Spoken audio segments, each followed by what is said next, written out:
Chapter 1851. The media asked, Xingza, may I ask, what is your biggest gain from this movie? Gu Xingza held the microphone and answered, I think my biggest gain would be the memories of working with such an outstanding director like Director Lin and so many hardworking actors. Everyone worked very hard to make this movie. Because this movie was adapted from a famous novel, many fans of the novel were looking forward to it.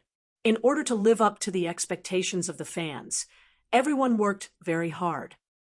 Media, what do you feel about your first teen movie when you first debuted, and now, after 10 years of your debut, acting in another teen movie? Gu Xingza said, actually, teen movies are not just about feelings. The biggest gain is that after 10 years of constant practice, my acting skills have improved tremendously. The Green Apple is probably a milestone in my acting career. I put a lot of effort into this movie, and I hope that the fans will be satisfied with it. As soon as he finished speaking, he suddenly moved the microphone away and covered his mouth as he coughed a few times. The hoarse sound of coughing entered her ears clearly. Yun Shishir couldn't help but clench her fists. The media suddenly asked a sharp question. May I ask, what are your expectations for the box office? Director Lin said that he expects the box office to exceed 2 billion. Of course, no matter what the final box office is, in my heart, The Green Apple is a rare and good movie. I hope that everyone will like it. That one sentence was enough to defuse the incisive question. All the media sighed. In front of Gu Xingza, they often couldn't get any benefits. Thus, they started to change their target and launched a fierce attack on Yun Shishir. However, after so many live rehearsals, Yun Shishir's ability to react on the spot was not inferior. No matter how sharp the question was, it was not difficult for her to answer it. The media was in despair. At the end of the ceremony, Gu Xingza and Yun Shishir raised champagne and slowly poured it on the ice sculpture of the name, The Green Apple. After the premiere, Yun Shishir silently followed Gu Xingza out of the theater. Along the way, she saw Gu Xingza coughing incessantly. She was scared out of her wits. Several times, when he coughed violently, she was afraid that he would cough up blood. At a corner, he was suddenly bumped into by a staff member who was hurriedly passing by. His body swayed slightly, and he was about to fall. Yun Shishir quickly supported him from behind. Are you all right? The staff member was also shocked. When he saw that it was Gu Xingza, he trembled with fear and wanted to help him up in a hurry. However, when he saw Gu Xingza's cold eyes, he tactfully withdrew his hand, apologized, and quickly ran away. Gu Xingza supported himself against the wall and stood up straight. He brushed her hand away coldly. Yun Shishir's face was a little stiff. Then she calmed down and said with a frown, "Let's go to the hospital." Gu Xingza slowly turned his head and glanced at her. Yun Shishir said worriedly, "Your body is too weak. There are still 24 road shows left. You won't be able to take it. What do you mean by this?" Gu Xingza suddenly questioned her. She was stunned. He smiled, but it seemed like he was mocking her. "Are you concerned about me?" Chapter 1852. Gu Xingza said coldly and turned around. Just when she thought that he was going to leave, he did not move. Instead, he said slowly in a weak voice, Shishir, do you know? I've thought of countless possibilities between us, but I never thought that it would end like this." Gu Xingza laughed mockingly. "I hope that you've made the right choice." After saying that, he supported his heavy body and slowly left. Yun Shishir watched his resolute back view, but she could feel the heaviness in his cold words. It was as if his heart had been pierced by a knife and was bleeding profusely. On the way home, Yun Shishir sat in the back seat. She seemed to have lost her soul and was distracted. You made a call to her," she said cheekily. "Mommy, I watched the live broadcast of your movie premiere. You're so beautiful today. You've reached a new height. Mommy, when are you coming home? Yun sure forced a smile. I'm already on the way. I'll be home in about 15 minutes. Mommy, do you want to have supper? It's okay. On the other end of the line, Yu sensed that Yun sure was in a daze and sounded disappointed. She asked worriedly, Mommy, what's wrong? You sound like you're not happy? Did someone bully you? Or did someone make you angry? No, I'm just a little tired. Yu smiled and said coquettishly, It's okay. When Mommy comes home, Yu will massage your shoulders. Okay. Yu is so obedient. After hanging up the phone, Yun Shure's arms hung down weakly. She looked out of the window at the passing scenery. Gu Xing's lonely voice still echoed in her ears. I've thought that there are countless possibilities between us, but he didn't expect it to end like this. Hopefully, you've made the right choice. Yun Shure closed her eyes and forced herself not to let her imagination run wild. As soon as she got home, Yu and Xiao Yichen rushed to the entrance to welcome her. They helped her take her coat and bag. The two little lads welcomed her into the living room in a flurry. One of them was in charge of massaging her shoulders, and the other was in charge of massaging her legs. They were extremely busy. Yu suddenly smiled mischievously. Mommy, you must have worked hard today. I watched the premiere today. Mommy is the prettiest among all the celebrities. Little Yichen cheered from the side. Oh my, I've seen the trailer, and I think it's really good. Tomorrow, Yu and I will book the entire theater to watch a movie for Mommy. You're so corrupt, Yu said angrily. Xiao Yichen was not to be outdone. He said, Of course, I have to support Mommy's movie. I'm using my pocket money to book the entire theater. What's wrong with that? He then smiled and said, Mommy is so beautiful. It'll be a wonder if the movie doesn't explode at the box office. Yun Shure was stunned. You want to book the entire theater to watch the movie? Yes. Xiao Yichen thought to himself. He had already contacted a few theaters through his daddy and booked the entire theater to boost the box office on Christmas Day. Chapter 1853. He had put in a lot of effort. Sob. How could that idiot Yu understand? However, he had wronged Yu. In reality, Yu didn't say it out loud, but what about the truth? He had already booked all of Huanyu's cinemas and bought a few million yuan worth of movie tickets. Furthermore, he had sent out the list in advance. Under Leji Holdings, any customer who bought over 500 yuan on Christmas Day would receive 2 free movie tickets for The Green Apple. Wouldn't it be a waste to give them away for free? Not only could it increase their sales, but it could also support their Mommy's movie. Yu had made a brilliant move. Compared to him, Xiao Yichen was indeed a little too naive. Yu snorted coldly and secretly looked down on Xiao Yichen. Yun Shure looked at the two little clowns. No matter how bad her mood was, it instantly lightened up a lot. She hugged the two cute little guys and smiled. You two are really... Mommy loves you to death. Mommy loves me. As for that idiot Mu Yichen, Mommy shouldn't love him, Yu said coldly in her arms. Xiao Yichen cried out pitifully. Yu, you're ostracizing me.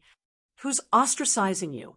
Yu snorted arrogantly again and said lightly, I don't want to be in the same team as an idiot like you. You even booked the entire cinema. Mu Yichen, you're really something. It seems like Daddy gave you a lot of pocket money. Xiao Yichen poked his fingers and said pitifully, What? I worked so hard to save up this pocket money. Go ahead and be happy.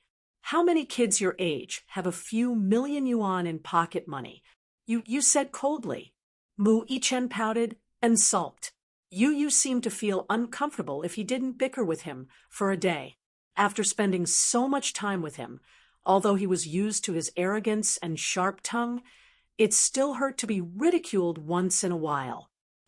All right, you two, stop fooling around. Yun Sure scolded softly and patted the two little guys' butts. Hurry up and go take a shower. Mommy, we've already showered. Smell me. Do I smell good? Xiao Yichen hugged Yun Sure and fooled around in her arms. After the shower, it's getting late. It's time to go to bed. She hurried the two children to bed. You still have school tomorrow. Mommy, tomorrow is Sunday. You use words, reminded her. She looked at the calendar and realized with a start that she had been so busy these past few days that she had lost track of time. Tomorrow was indeed Sunday. All right, Mommy knows her mistake. Mommy will read you a story, okay? Yun Sure coaxed gently. Upon hearing that she would read a story, Xiao Yichen immediately got down from her arms and ran back to the bedroom happily. Mommy, I'll wait for you on the bed. Yun Sure was amused by him and burst out laughing. This clown. You also said shyly, Mommy, I'll wait for you on the bed too. I'll wait for you to tell me a story. After saying that, he also ran back to his bedroom. Yun Sure was in a mess. With these two little guys, life was really full of sunshine. Chapter 1854. At night, Yun Sure was lying on the bed, tossing and turning. She frowned and reflected on herself. Gu Xing's attitude towards her was completely different from before. In the past, he was as gentle as the spring breeze and extremely delicate to her. Now, he was a little impatient and cold towards her. He was deliberately distancing himself from her. Actually, keeping a distance was not necessarily a bad thing. Since he was indifferent to her, she would naturally keep a distance from him. This was good for both of them. Even if she did not like him, she should not get close to him. She did not like Gu Xingze, but perhaps in some aspects, some of her actions might make others think that she was interested in him. Yun Sure pursed her lips. She knew that Gu Xingze liked her, but she had already tried her best to keep a distance from him. Whenever he took a step closer, she would take a step back. However, she was at a loss as to what to do. She admired him as a respectable senior. He was good at acting and cared for every junior on set. He was gentle, considerate, knew how to take care of people, and was meticulous. Her feelings for him were probably like a junior sister's feelings for a senior brother. She relied on him. However, he did not seem to care for her like a senior brother did for a junior sister. Since that was the case, Yun Sure made up her mind. No matter what he thought, she would keep a distance from him from now on and try her best to distance herself from him. Although she felt guilty, it did not mean that she would compromise on certain matters. Perhaps her previous attitude was too ambiguous, so much so that it could not be cut off. Since that was the case, she had already thought of how to deal with these matters. Mu Yaja had flown to another city on a business trip these few days. The internal affairs of the organization had piled up like a mountain. Hence, before he left yesterday, he purposely hugged her for a long time and refused to leave. When they parted, he hugged her and reminded her repeatedly, "Be good when I'm not around. Don't do anything that will make me worry. If you're too tired from work, take leave and rest. Don't worry about what others say. If they have anything to say about you, ask them to come to me directly. If you're too tired, don't work. I can take care of 100 of you." It was simply hard for them to part. Mu Yaja was naturally reluctant to go on a long trip right after the engagement. No matter how he thought about it, he couldn't bear to leave his lovely wife alone at home. If Yun Sure's promotional schedule wasn't very full, he even had the impulse to carry her onto the plane. Yun Sure didn't know whether to laugh or cry at his reluctance to part. She joked, "All right, be serious. Those who don't know would think that you're going to the front lines and won't be coming back." Mu Yaja held her in his arms and kissed her passionately. Lu Jinyu and Jiang Shen, who were standing behind them, were tormented by this display of affection. After boarding the plane, the two of them protested loudly at Mu Yaja. They protested that Mu Yaja, as the boss, was not considerate of his underlings at all. He even showed off his affection in front of the single dogs, especially Jiang Shen. Guyu slumped in his seat and sighed. Boss, you obviously don't like us, so you're torturing us in all sorts of ways. Isn't it enough to feed you tons and tons of dog food at your engagement ceremony? I can't take it anymore. I can't eat any more dog food. Otherwise, I'll be stuffed to death. Chapter 1855. Lu Jinyu also rubbed his belly and yelled, I can't eat anymore. Jiang Shen, when we reach Luo City, let's go hunting. We have to find a girlfriend. Otherwise, we will be tortured to death by boss. You can find one if you want. I still want to follow boss. Boss has tortured me thousands of times, but I treat him like my first love. Jiang Shen took the opportunity to suck up to him. Mu Yaja snorted arrogantly. Lu Jinyu added, no matter how you treat boss like your first love, he will still torture you thousands of times. Jiang Shen's heart was stifled. He secretly wiped his bitter tears. Lu Jinyu said jokingly, did you hear what boss said just now? Be good and stay at home. Don't do anything that makes me worry. Boss is with us physically, but his heart is with sister-in-law. Jiang Shen nodded indignantly. Mu Yaja said, your sister-in-law is prone to fooling around. Naturally, I have to take care of her. Unintentionally, he was fed another mouthful of dog food. Lu Jinyu's lips twitched violently. He really felt the 10,000 critical hits of love. It's so good to be in love. Jiang Shen sighed. Speaking of love, it seems to be a matter of my previous life. Nonsense. I saw a woman beside you last time. Lu Jinyu exposed him. Jiang Shen said expressionlessly, that's not my girlfriend, okay? The only relationship I've had was when I was in college. At that time, I was really young. Lu Jinyu was indeed the sharp-tongued king of Xingyu Financial Group. In fact, except for your youthful appearance, your bones are full of dust. Jiang Shen was speechless. When Yun Shishir woke up, she found that the whole world had changed. It was not the world she was in, but the world of the internet. The first thing she did when she woke up in the morning was to open Weibo to read some offensive comments from fans. After reading 3 to 5 comments, she would be energized. She was originally pessimistically prepared to be attacked by fans of the novel when she opened Weibo. However, when she turned on her phone today, she suddenly felt that the world was a fantasy. Her latest Weibo post was a photo with Lin Fengtian backstage at the premiere. She was wearing a black dress, tall and elegant, and extremely beautiful. Before she went to bed yesterday, there were only a few hundred comments. When she woke up, she saw tens of thousands of comments and countless comments. She clicked on it and saw that her Weibo post had tens of thousands of new comments. What did that mean? In just one night, her Weibo followers had exceeded 5 million new.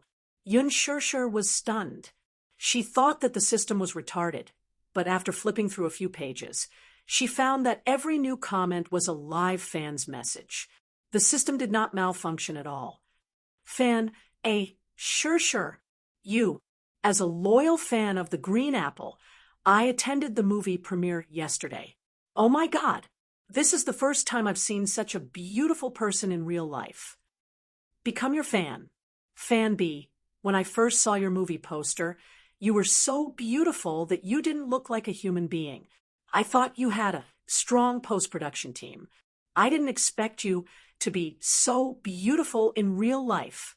After watching the movie, in addition to your looks, I love your acting skills even more.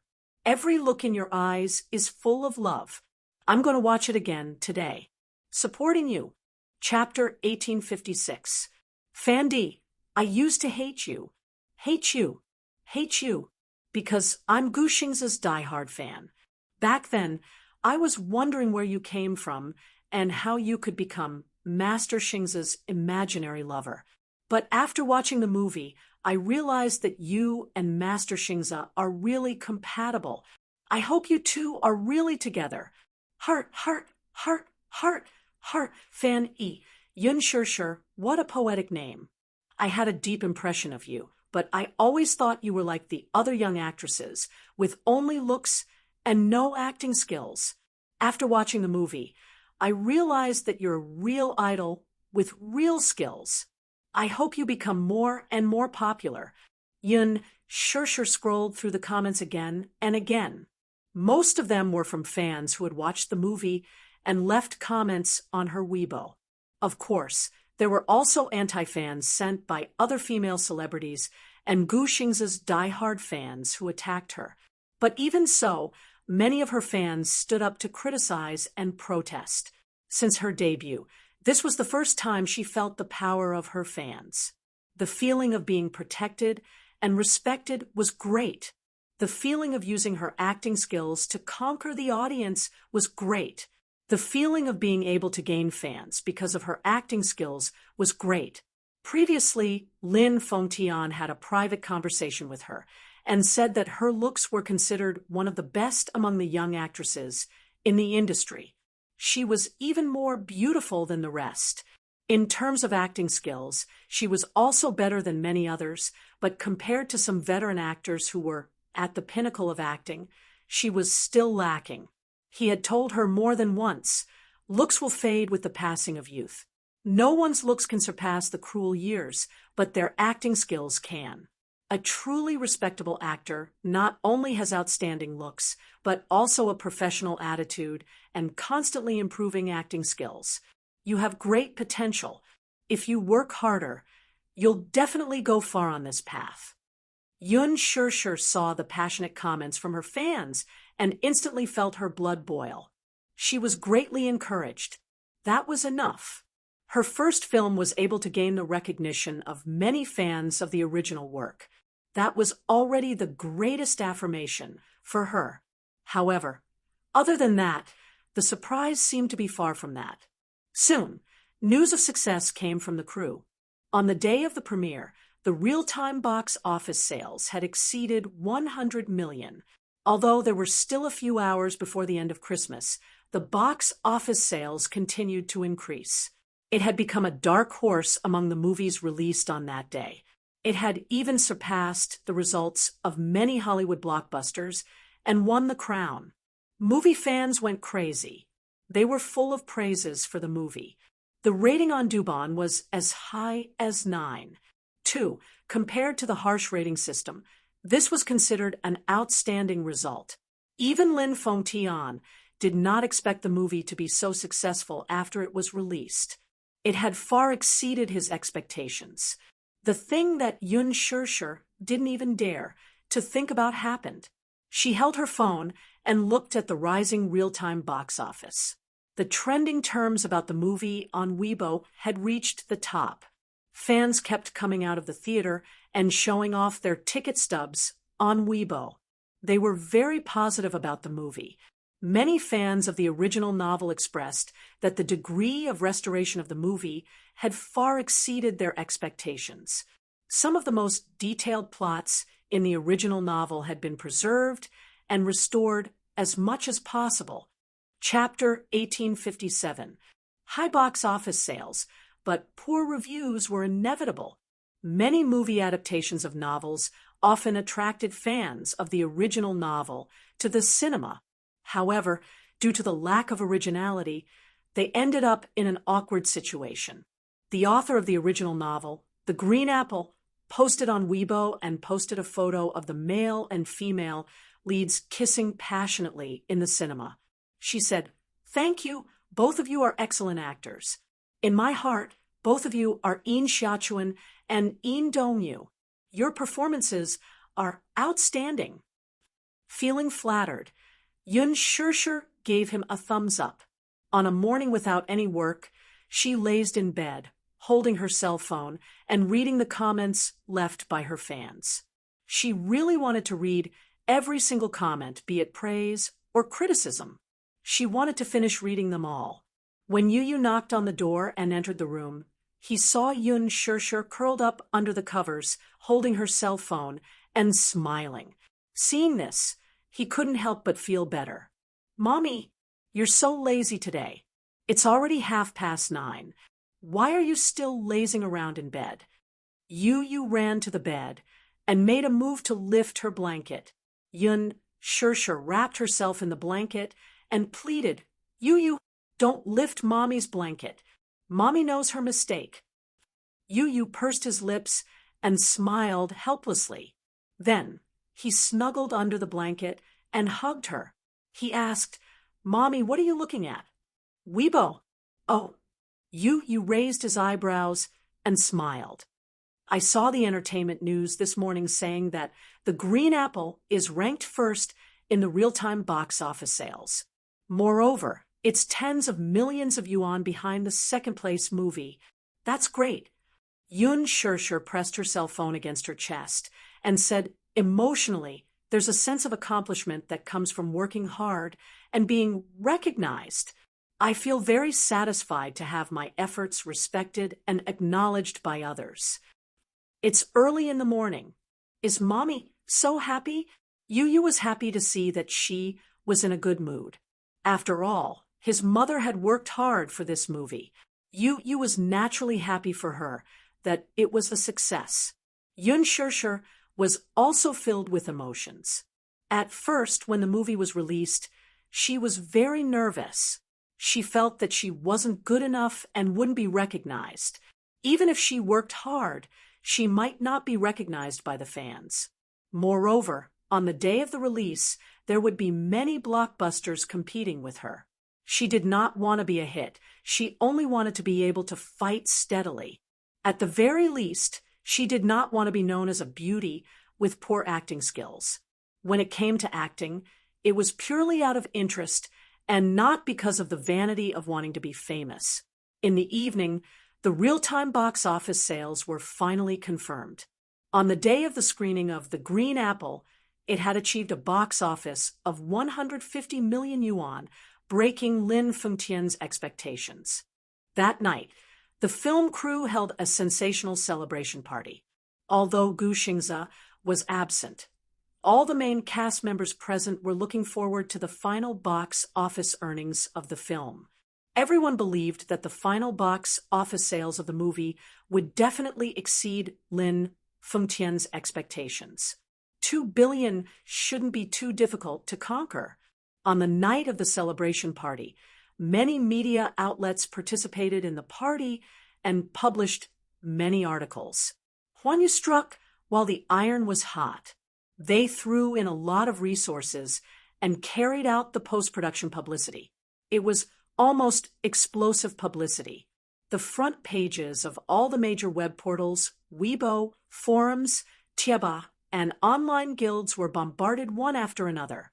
Almost everyone knew about this movie. Chapter 1858. The production crew pulled open the curtains of the nationwide roadshow. At the start, there were a few thousand audience members at the premiere, and at the end, there were tens of thousands of movie fans at Beijing University. The first roadshow was very successful. Many netizens also spontaneously promoted the movie online, and there were endless positive reviews. Many people who did not pay attention to movies noticed this movie with high positive reviews, so they all went to the cinema to see it. The movie officially entered the competition for the Lunar New Year slot, and all the studios started to work hard. Whether it was publicity or hype, everyone wanted to get a share of the pie during the Golden Lunar New Year slot at the end of the year. The battle for the box office was in full swing. After the first day, the box office decline that Lin Fengtian was worried about did not happen. On the contrary, it gradually increased. On the 5th day of release, the box office had already broken the 500 million mark and was heading towards the 1 billion mark. This was probably Lin Fengtian's most outstanding movie ever since he entered the industry. In the past, the teen movies were praised for being good, but not very popular. He had filmed so many movies, from tens of millions to hundreds of millions at the box office. Any movie that could break the 1 billion mark was almost a mythical existence. However, Lin Fengtian had high hopes for the movie. Hence, he worked even harder to promote the movie. All the main cast members acted as if they were on steroids, and they put in their best effort to perform. After Christmas, a few movies were released one after another. Most of them were crudely produced movies that investors had invested in to rush for the golden lunar New Year slot. Whether it was a comedy, an action movie, or a thriller movie, the publicity made it sound dignified, and it took 10 years to polish a sword. But what about the inside story? The entire movie cycle was only a few months, so how good could the finished product be? Without a good script, even the most basic logic did not make sense. They pulled in a few box office leaders and worked hard to create a movie just to rush for the Lunar New Year slot to make money. In the past, this was basically a tried and tested model. But this time, under the pincer attack of the Green Apple and a few Hollywood blockbusters, a few commercial movies failed miserably. One of the comedies was even more interesting. Later on, it even sparked a war between the fans of the Green Apple and the film crew. The reason was that there was a Hong Kong male artiste in this comedy. Before the movie was released, no one knew if he was deliberately hyping things up or trying to please the public, but he actually posted on Twitter some insulting remarks about China and gangsters. He even said, "The mainland audience is very stupid. Hong Kong and Taiwanese artists came to the mainland to make money, but the mainland audience is still supporting them like idiots. Anyway, I support XINGGNGDULI, but even so, there will still be audiences who will buy my movies."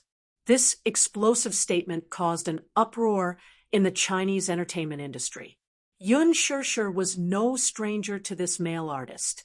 Previously, when she was on the show, this male artist was a guest and recorded with her.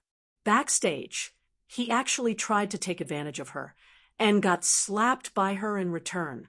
The man was so angry that he insulted her with Hong Kong accent. He was an artist with a very bad character. Yun Shishir only had disgust for him. Now, he even made such a brainless statement. Chapter 1859. Lin Fengtian was even more disdainful.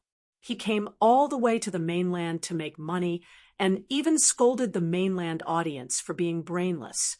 It's an insult to the fans that such an artist exists in the entertainment industry. The investors of the comedy were dumbfounded. The facts proved that the male artist was not deliberately sensationalizing or playing to the gallery.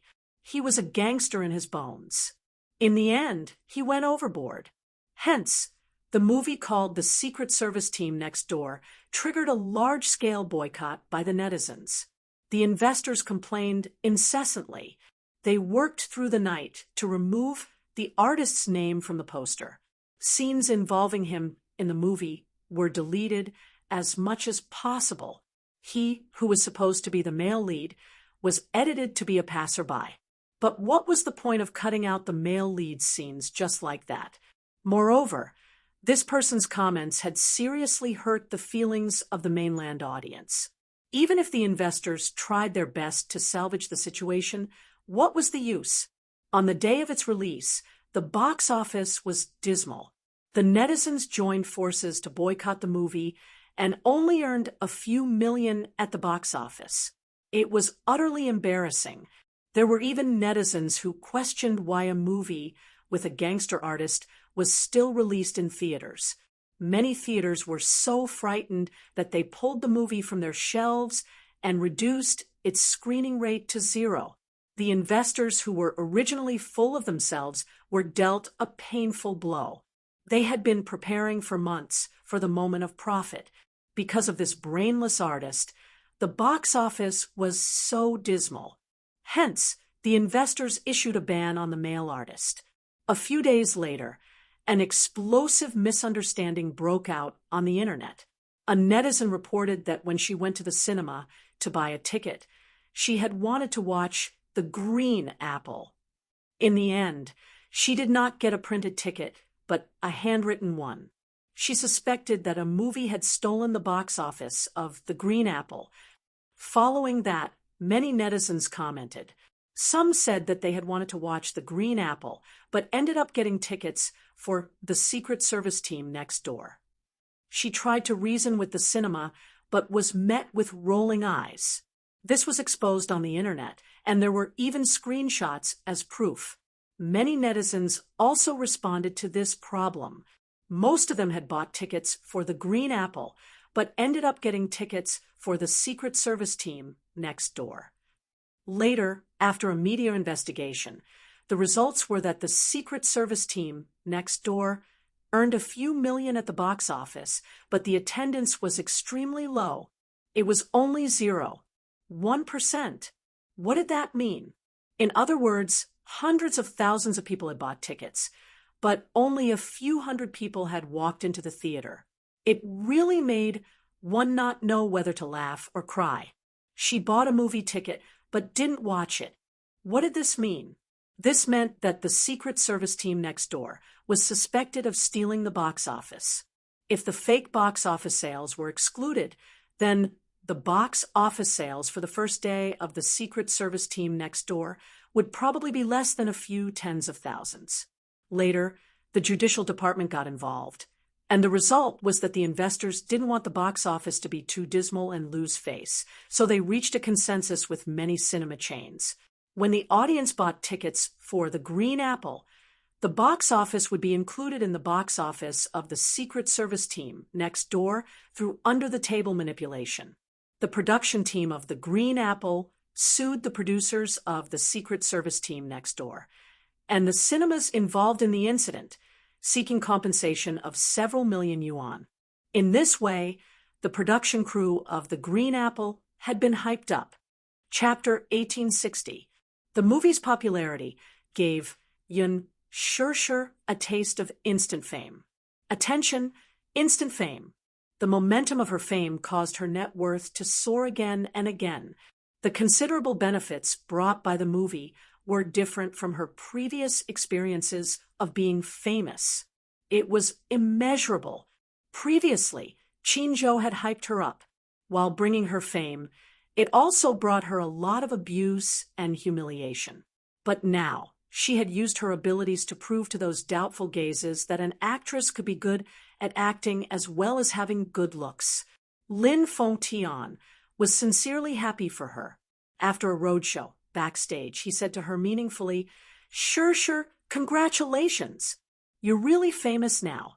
But at the same time, I hope that you don't become arrogant just because you're famous. Many celebrities often lose themselves after they become famous. I hope that you don't change your original intentions and continue to hone your acting skills. You will definitely become a big shot in the future. The title of Best Actress belongs to none other than you." Yun Shirshir thanked him again and again. She cherished Lin Fengtian's recognition of her talent. His appreciation of her naturally made her feel flattered. If there was a chance to work with him again, it would be the best. He was her mentor and good friend, as well as her talent scout. What moved her even more was that Lin Fengtian had made an exception and signed an agreement for her to share the profits. She was the only actress in the cast who could get a share of the profits from the box office. What did that mean? If the box office hit 1 billion, she would get a share of more than 10 million yuan. That was already considerable. Moreover, the box office was still rising. No one knew how high the final result would be. Maybe there was a chance to break the domestic box office record, and the chances were very high. Qinzhou was very indifferent to her sudden popularity, or rather, it could be said that this was within his expectations. The person he liked had to be very outstanding. He had already foreseen that she would become famous, so he was not too surprised. "Shirshir, you will become even more famous." He only said this one sentence. The popularity of the movie came with an endless stream of advertising contracts and gold medal offers. Many film crews and advertising companies took a fancy to her rising popularity and offered her an 8-figure endorsement fee, which left her flabbergasted. Therefore, the advertisers who had signed the endorsement contract with Yun Shirshir earlier were secretly delighted. Previously, Yun Shirshir was still considered a nobody. Although she was a little famous, her endorsement fees were naturally not comparable to those of the A-list starlets. Therefore, most of them were only a few $100,000 or a few million. Louis Vuitton's $10 million contract was already the maximum.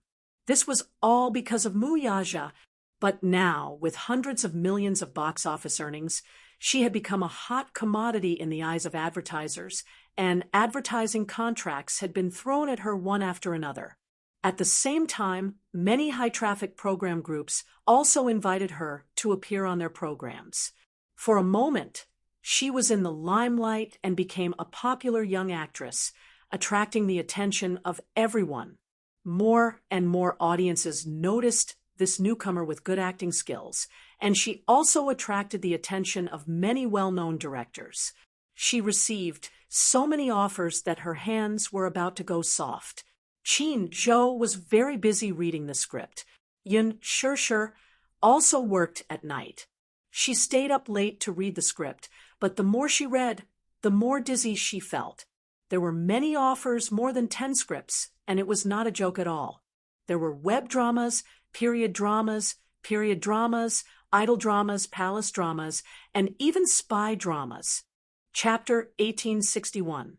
Audience popularity and popularity were different. Most of the people who watched movies in front of the TV were middle-aged. Audiences at this age would not become fanatical fans, but their names would be familiar to the audience and increase their popularity. Popularity meant that the ratings and box office would be guaranteed. At the same time, it meant that one's value would rise. Value was like a stock. It would rise and fall. But if one accumulated strong audience popularity, one's salary would be guaranteed. What Yun Shirshir needed the most now was audience popularity. She had the popularity, but her popularity was not enough. Her box office appeal could not be compared to the A-list big brands. Therefore, she had to put in more effort in choosing the scripts. However, the scripts were of varying quality and quality. Yun Shirshir felt her head spinning.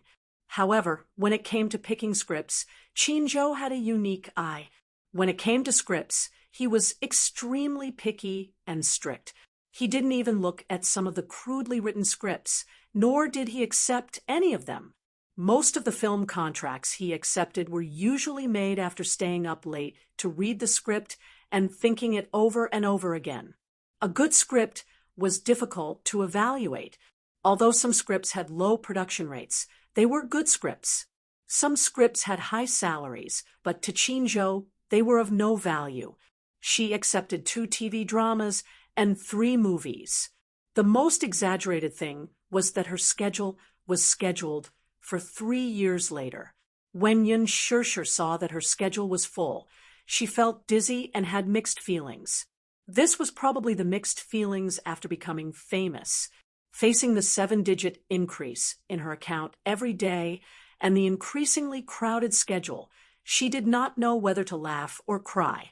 For the rest of the schedule, Qin Zhou did not stop to negotiate contracts for her. Yun Shirshir rushed for the promotional period of the movie. After becoming famous, the company requested her to update her Weibo more frequently. During the roadshow, she updated her Weibo more. Before bed, she updated her Weibo even more when reading the script. This was to increase her exposure during the movie's screening period. Of course, the fans who left comments on her Weibo were much friendlier now. They were not like in the past, where they were constantly abusive. However, after becoming famous, gossip followed closely.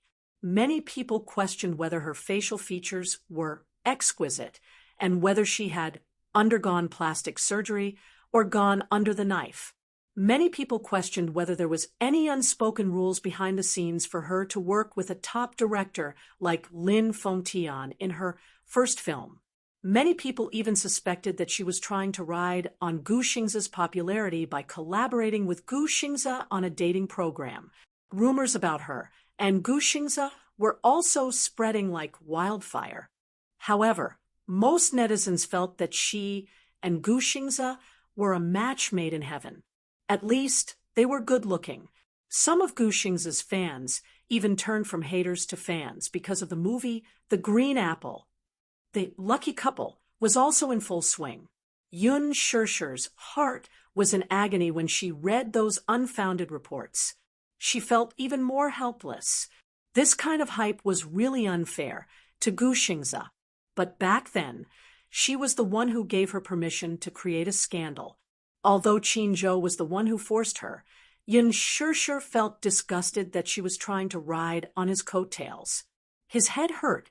Hence, she looked for Qin Zhou and expressed her attitude. Qin Zhou, can I ask you for a favor? Qin Zhou raised his eyebrows and asked, What is it? Chapter 1862. Qin Zhou paused for a moment and furrowed his brows. Why? Yun Shishir felt relieved after she said this. Actually, all this while, I've been indifferent to the hype of a couple. There's clearly no ambiguity or feelings between us, yet we have to put on an act for someone we don't like. This makes us feel bad and hurts others. Moreover, I also feel that it's too unfair to Xingzhi to hype myself.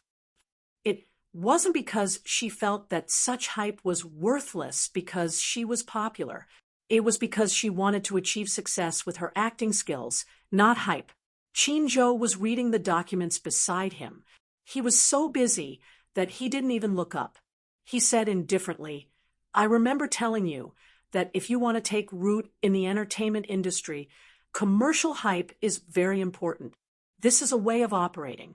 Even if you're popular now, you can't do without hype. After all, what matters now is exposure.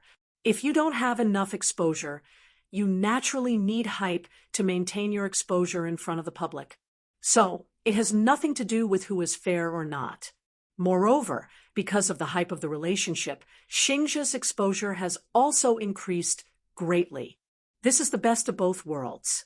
The so-called fairness doesn't exist at all, so you don't have to blame yourself too much. Moreover, the operation between you and Xingzhi is my decision and means. It has nothing to do with you. Yun Shishir fell silent. She suddenly sighed and said, But I can't get over it. Qin Zhou, I'm already engaged. I have my own lover, and I cherish it very much. So, I don't want to hurt anyone, including Xingzhi. Hurt? Qin Zhou couldn't help but laugh. There's no such thing as hurt. Shishir, don't be too sensitive. Was she really too sensitive? Qin Zhou looked up at her and smiled helplessly. Besides, even if you want to hype it up, I'm afraid you won't have the chance anymore. What do you mean? Oh, don't you know? The team didn't release any more news about you and Xingzhi. Qin Zhou stopped what he was doing and told her the truth. On the surface, he said it casually, but there was a trace of depression in his eyes. What? Yun Shishir was stunned for a moment. She said hesitantly, Then those drafts. Qin Zhou's eyes flashed with confusion. Then, he replied, those posts were created by marketing accounts, not by the team. Actually, there may be one thing I want you to know. Although the news hasn't been released yet, what I want to tell you now is that Xingzhi has been banned. What? Yun Shishir was flabbergasted. Banned? How could he be banned? I thought you should know about this. But looking at your attitude, you don't seem to know anything either. Looks like I've misunderstood you. Qin Zhou felt relieved. It seems that you really don't know about this. I don't know. Yun Shishir's face was blank. This news came too suddenly, and she was caught off guard. Why was Xingzhi banned for no reason? When did this happen? She had no idea at all. Chapter 1863. At first, she thought that Gu Xingze was ill and needed to recuperate. But now, it seemed that it was not that simple. Could it be that he was really banned? Since Qin Zhou said so, it was definitely not a joke. There was no need for Qin Zhou to lie to her about such matters. But why was he banned? Yun Shishir looked at Qin Zhou in confusion. She felt a little lost and a little incredulous. Why was he banned? Qin Zhou suddenly became silent. Yun Shishir pursed her lips and carefully probed. Is there any secret behind this? Or did he offend someone important? So he was banned? Sure, let me ask you, do you know Gu Xingze's identity? Qin Zhou's sudden question completely stunned Yun Shishir. She shook her head blankly, obviously not knowing. Have you heard of the Gu family in the capital? Yun Shishir's eyes glinted as she was rendered speechless. The Gu family in the capital. Although she did not know much about it, she had heard some rumors about the Gu family. The Gu family in the capital used to be in the underworld. Later on, they cleared their name and set up a listed company. Their power spanned across both the underworld and the underworld. Although they were not evenly matched with the Mu family, they were on par with the Mu family in the underworld. In the capital, the biggest family after the Mu family was the Gu family in the capital. The Gu family controlled the underground money houses and casinos in the capital. The Gu family's hired thugs gathered densely in the East Street and the village in the city. There was a saying that one would rather offend a gentleman than a villain. Although the Gu family was not a villain, if one offended the Gu family, they would have to experience the Gu family's vicious means. She heard that there was such a rumor in the early years. At that time, the son of a government official in the capital lost a lot of money gambling on the East Street and did not pay back his debts. When the thugs of the casino came looking for him, the son took advantage of the fact that his father was the leader of the government and was rude to the principal. He straightened his back and said fiercely, "My father is Dai Jianqing.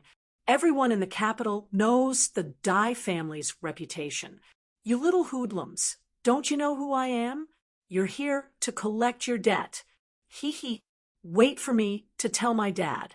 Be careful, my dad will flip your East Street upside down."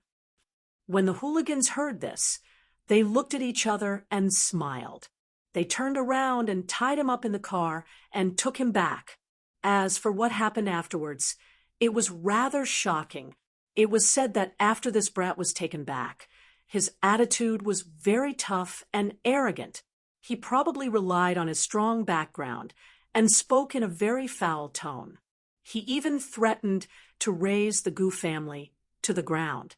When these words fell into Gu Jinglian's ears, it alarmed the great demon king of the Gu family. One could imagine what would happen to this kid. One of his hands and one of his legs had been chopped off. She was imprisoned and tortured for half a month. When she was finally released, she was tortured to the point of insanity. Finally, she was sent to a mental hospital to recuperate. This shocking kidnapping even alarmed the city leaders. But when they found out that the culprits were the servants of the Gu family, no one dared to say a word. Chapter 1864. Seeing this, Dai Jianqing was heartbroken. Hence, he gritted his teeth and wanted to find out who the culprit was. But when he found out that it was the Gu family, he did not dare to say anything and swallowed his anger. In the end, in less than a year, he was exposed for corruption and quickly fell from power. Of course, it was obvious who was behind his fall. From then on, no one in the capital dared to provoke the Gu family after they found out about their methods. As soon as Qin Zhou said this, Yun Shishir made the connection between Gu Xingze and the Gu family. Qin Zhou smiled and said, "Shishir, I can say this. With the Gu family as his backing, no one in the capital would dare to cause trouble for Xingze, of course, except for the Mu family. Gu Xingza's meteoric rise to fame was not only due to his excellent singing and acting skills, but also because of his stunning looks, which made him a natural idol. More importantly, it was because of the Gu family behind him that no one dared to offend. When Gu Xingza debuted in the entertainment industry, his father did not approve of him at first. With the Gu family's reputation, it would be bad if word got out that there was an actor in the entertainment industry.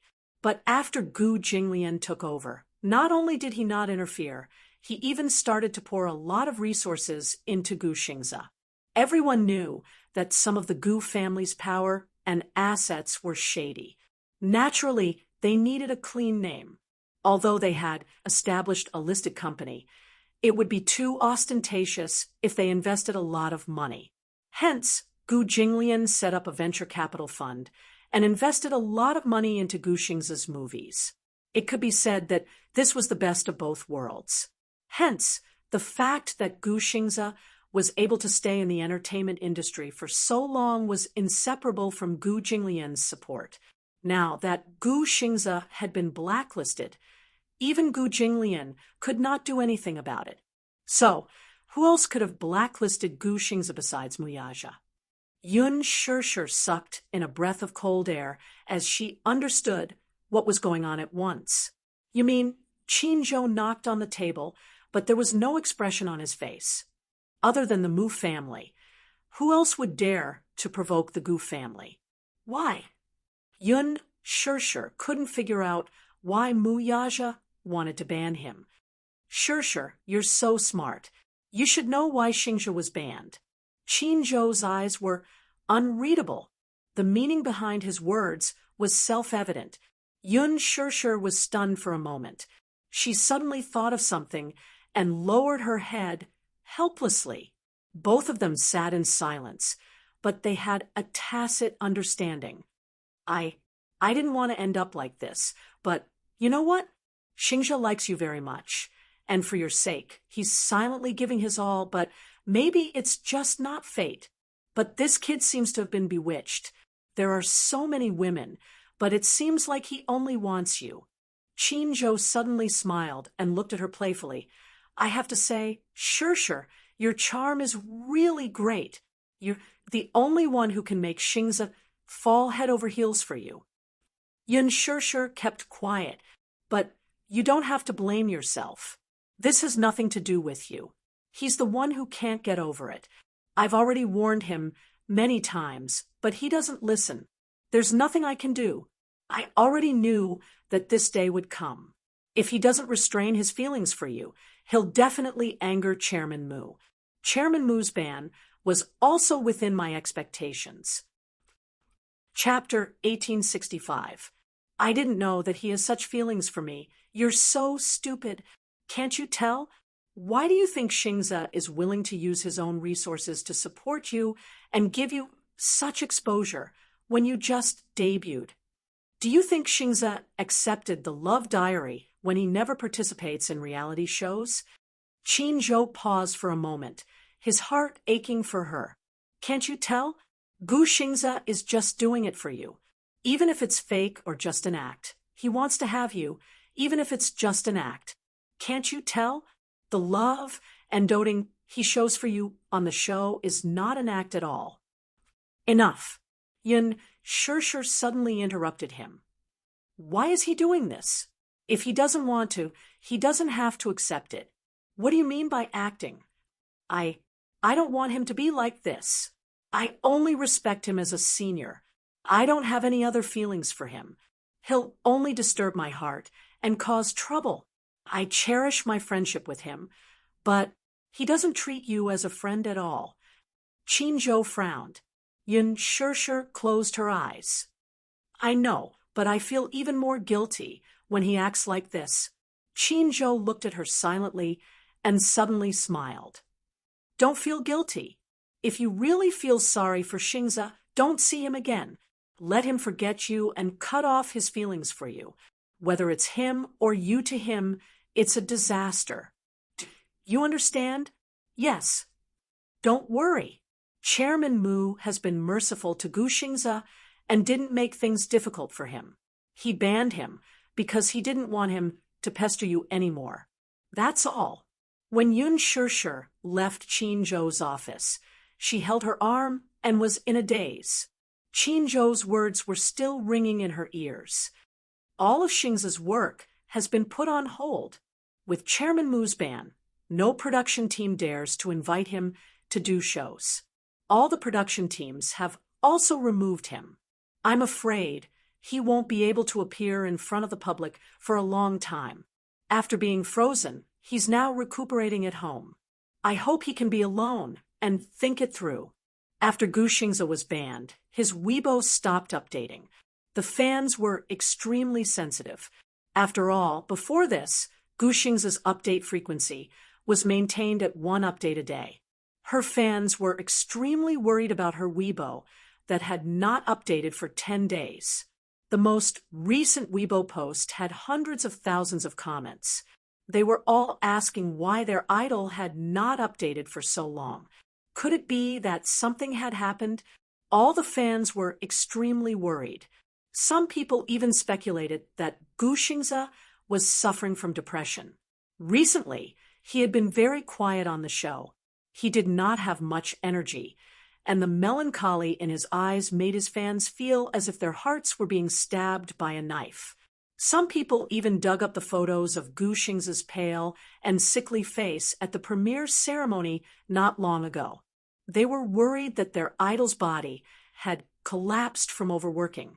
Some were also worried that Gu Xingza might have met with some mishap. In the end, the production crew of The Green Apple was alerted. They had no choice but to come forward and explain that Gu Xingza was ill and needed a long period of rest, so he did not want anyone to disturb him. As for the road show and the promotion of the movie, he would also be absent. The fans were extremely disappointed. Chapter 1866.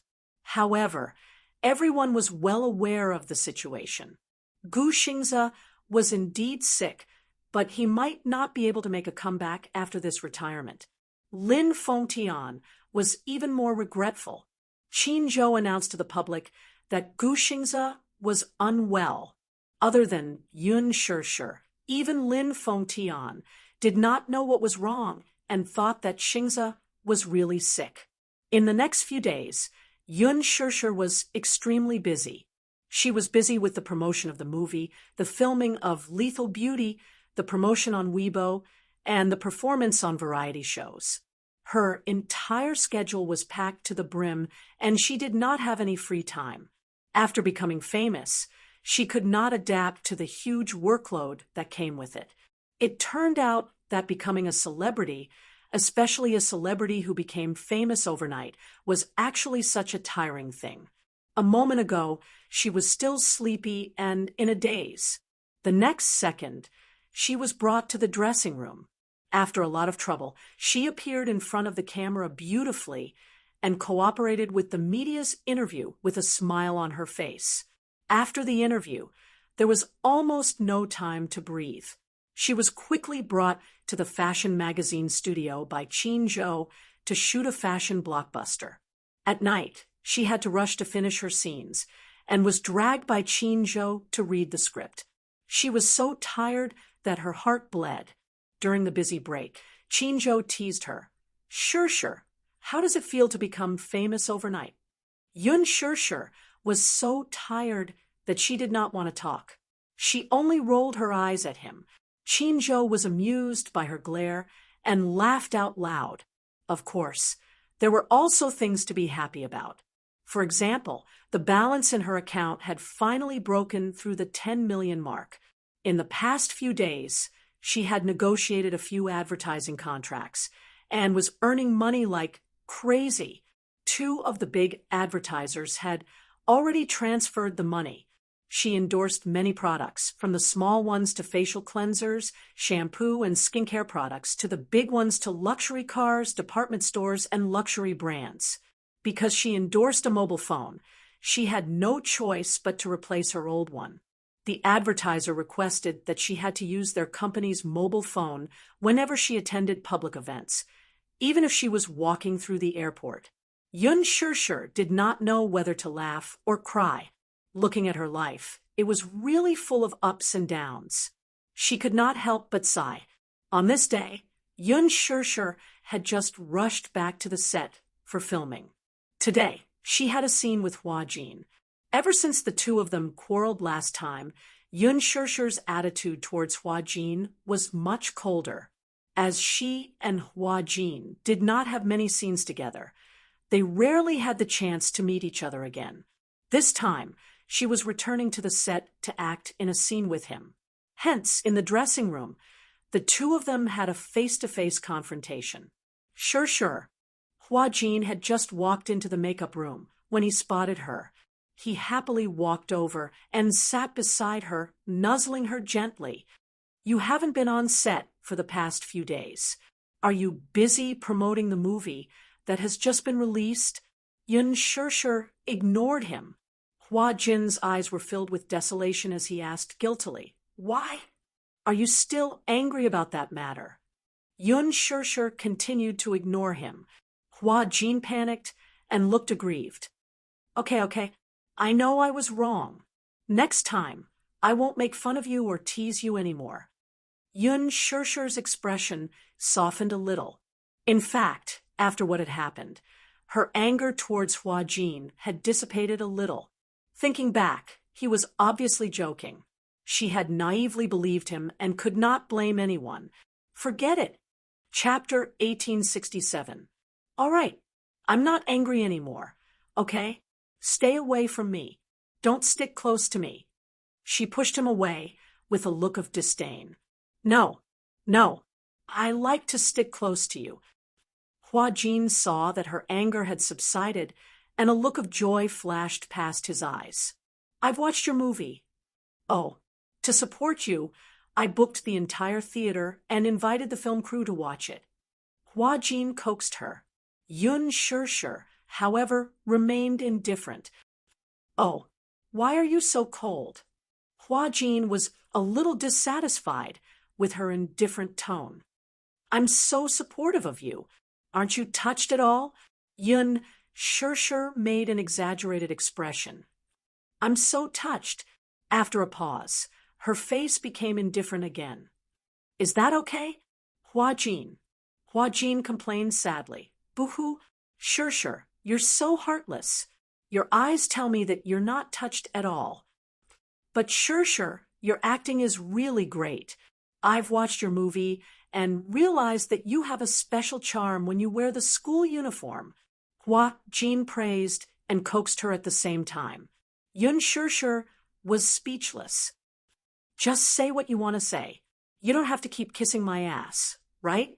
What do you mean kissing your ass? Can't you be a little more positive? Can't you just praise me? How is this a simple praise? One who is unaccountably solicitous is hiding evil intentions. I think you're obviously up to no good. Hua Jin felt even more hurt.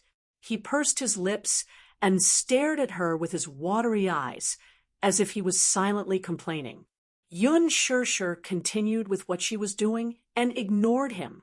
Although she was ignoring him, Hua Jin stood alone at the side and kept nagging. Our Shirshir is really amazing. Her first movie and the box office sales have exceeded 1 billion yuan. I'm sure that this movie will set a new record for box office sales. When that time comes, you'll be an A-list actress. Your future will be bright. There was no need to praise her so much. She wasn't the only one who contributed to the high box office sales. To put it bluntly, the box office appeal of Gu Xingze and Lin Fengtian combined should have achieved this result. She was at most the icing on the cake. She was very encouraged to be recognized by the audience. She did not dare to hope for anything else. Hua Jin was still eloquent. Your acting skills are so good, and you're so beautiful. If there are a few more movies that can achieve such good results, you'll have billions in box office sales in a few years. I have a feeling that you'll definitely be able to compete for the Best Newcomer Award at the Golden Phoenix Awards. Yun Shirshir frowned in annoyance as she fixed her makeup in front of the mirror. Hua Jin looked at her. His gaze suddenly fell on the diamond ring on her finger, and he was stunned. Why is there a ring on your ring finger? Hua Jin was stunned for a few seconds before he broke into a smile. Idiot! You're not engaged and not married. How can you wear a ring on your ring finger? Yun Shirshir suddenly turned to look at him.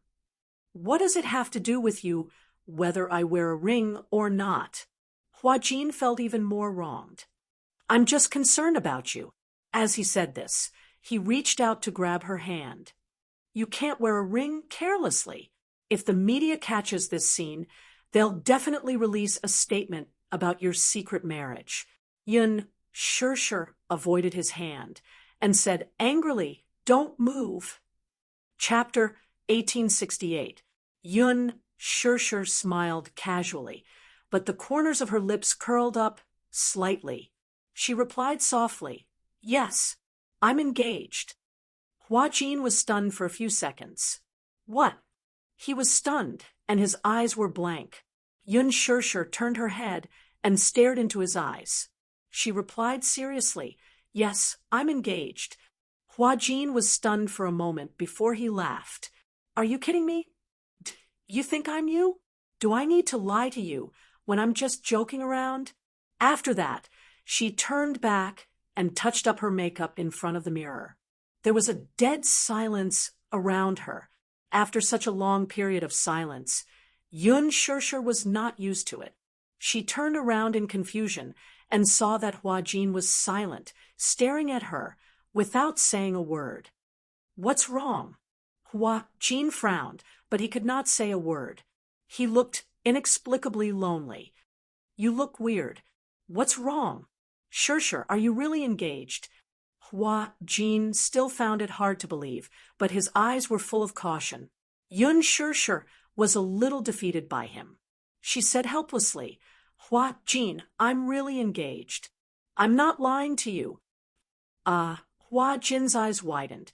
His lips moved, but he did not say anything. In the end, there was only silence. Her phone suddenly rang. Yun Shirshir immediately went to the side to answer the call. Hello.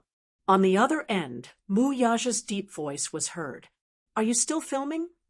Yun Shirshir smiled gently and explained patiently. Yes, there's a scene today that needs to be res hot.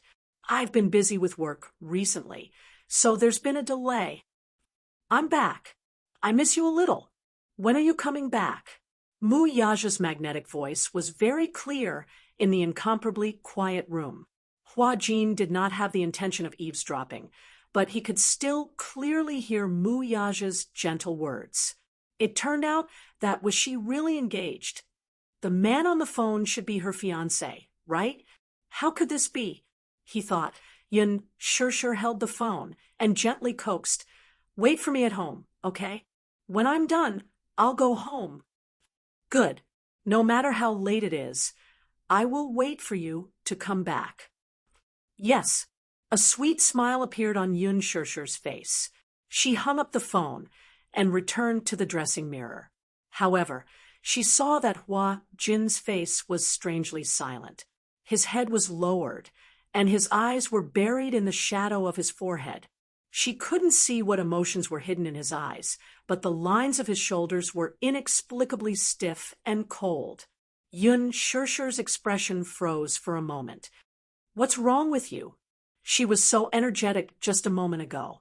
Why did she suddenly become obedient and quiet? This person is really strange. Yun Shirshir muttered to herself as she sat down in front of the dressing mirror. Hua Jin suddenly stood up and left the dressing room without a word. She stared blankly at his back view as he left and muttered, Weirdo! At night, when they were rushing to finish the night work, it was already 10 at night. The weather was at its coldest.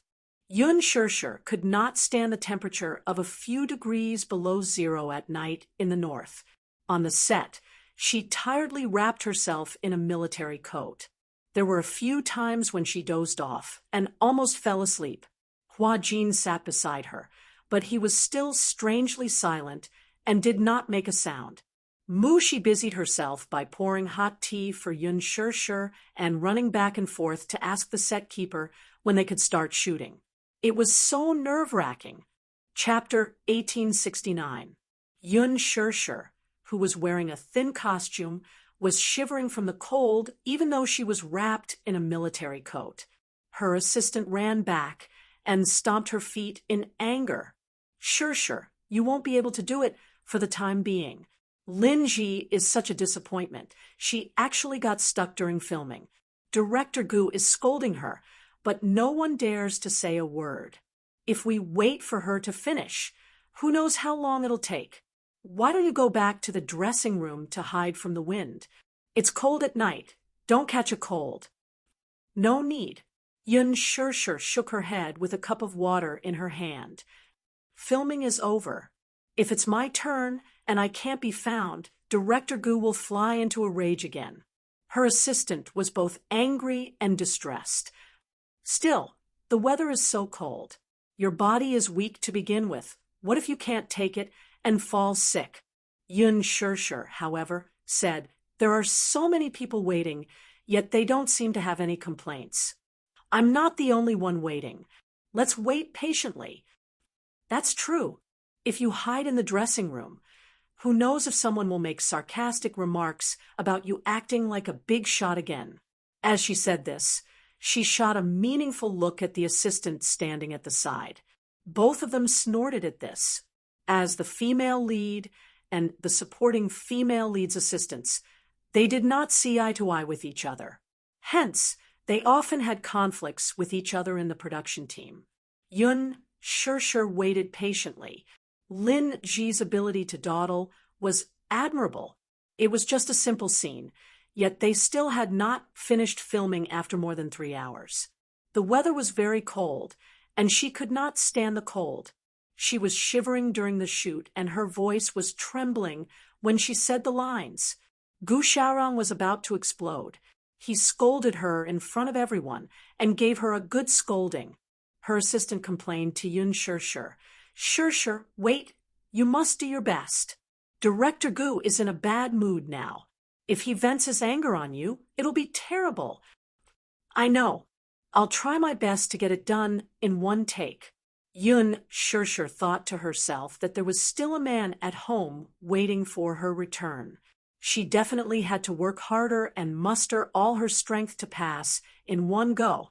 Hua Jin, on the other hand, remained silent throughout. No one knew what he was thinking. At midnight, Lin Ji's scene finally ended. When she returned, she was wrapped in a military coat, and her nose was red from the cold. Her assistant escorted her back to the lounge. She snickered at the side. Look at how cold she is. Her nose is about to fall off from the cold. Mushi, don't talk nonsense. Hee, all right. The scriptwriter rushed over to remind them. Everyone, get ready for the next scene. We'll be filming in 10 minutes. Got it. Thank you, Yun Shir said. The stage keeper smiled and hurriedly went to inform the group of extras. When it was time for Yun Shir to go on stage, she was extremely focused.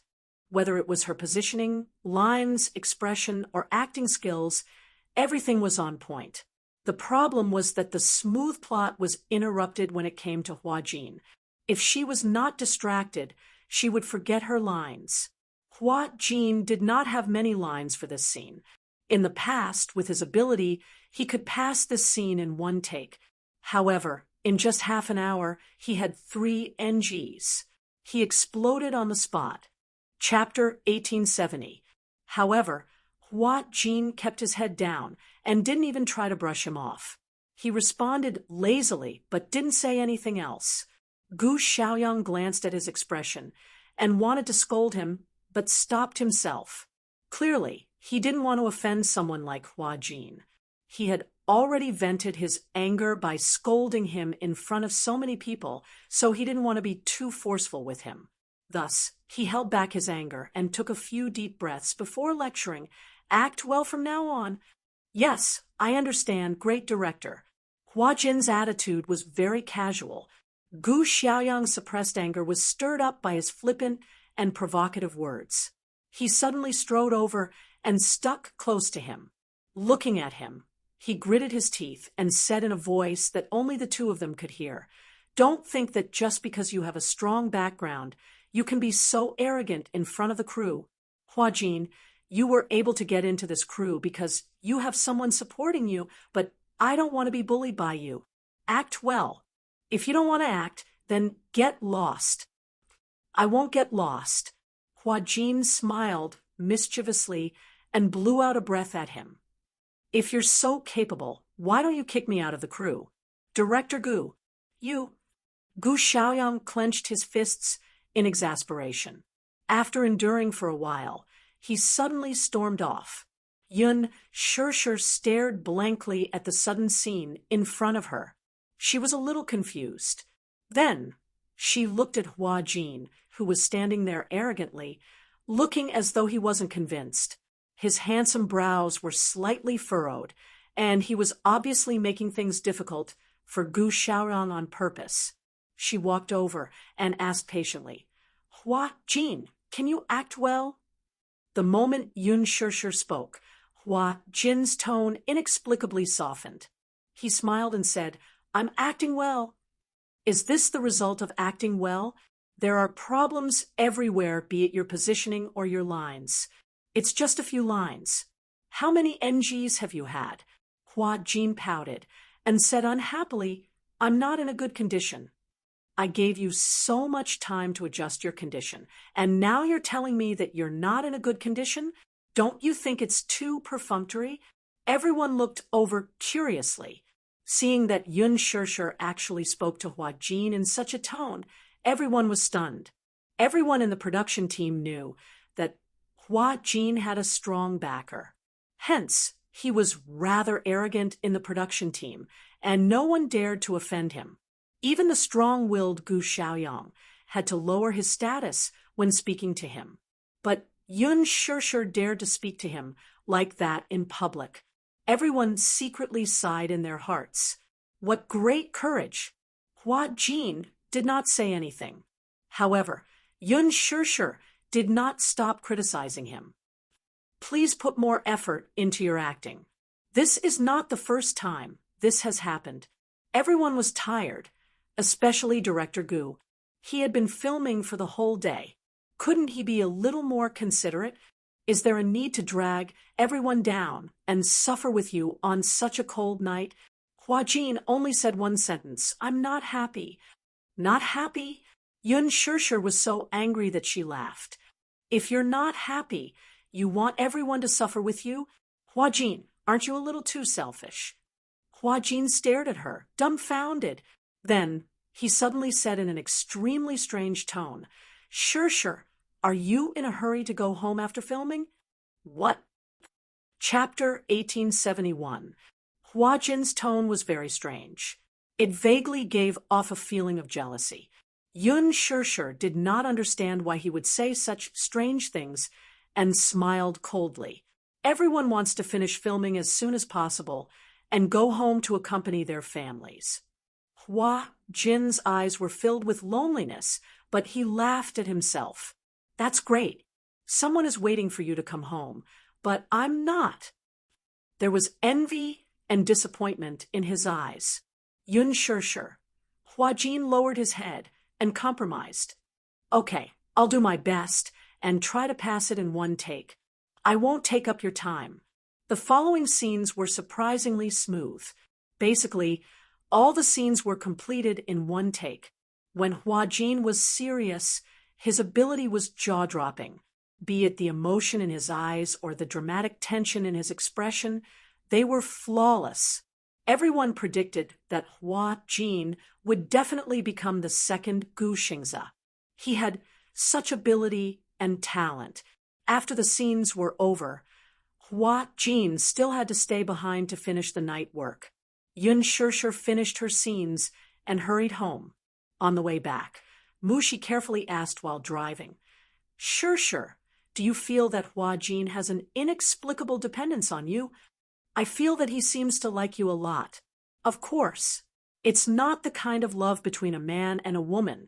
I keep feeling that he's a lonely person, so he's like a younger brother relying on his older sister. Mushi said truthfully. At the mention of Hua Jin, Yun sure felt a headache. Don't worry about him. What's wrong? This person is really a weirdo.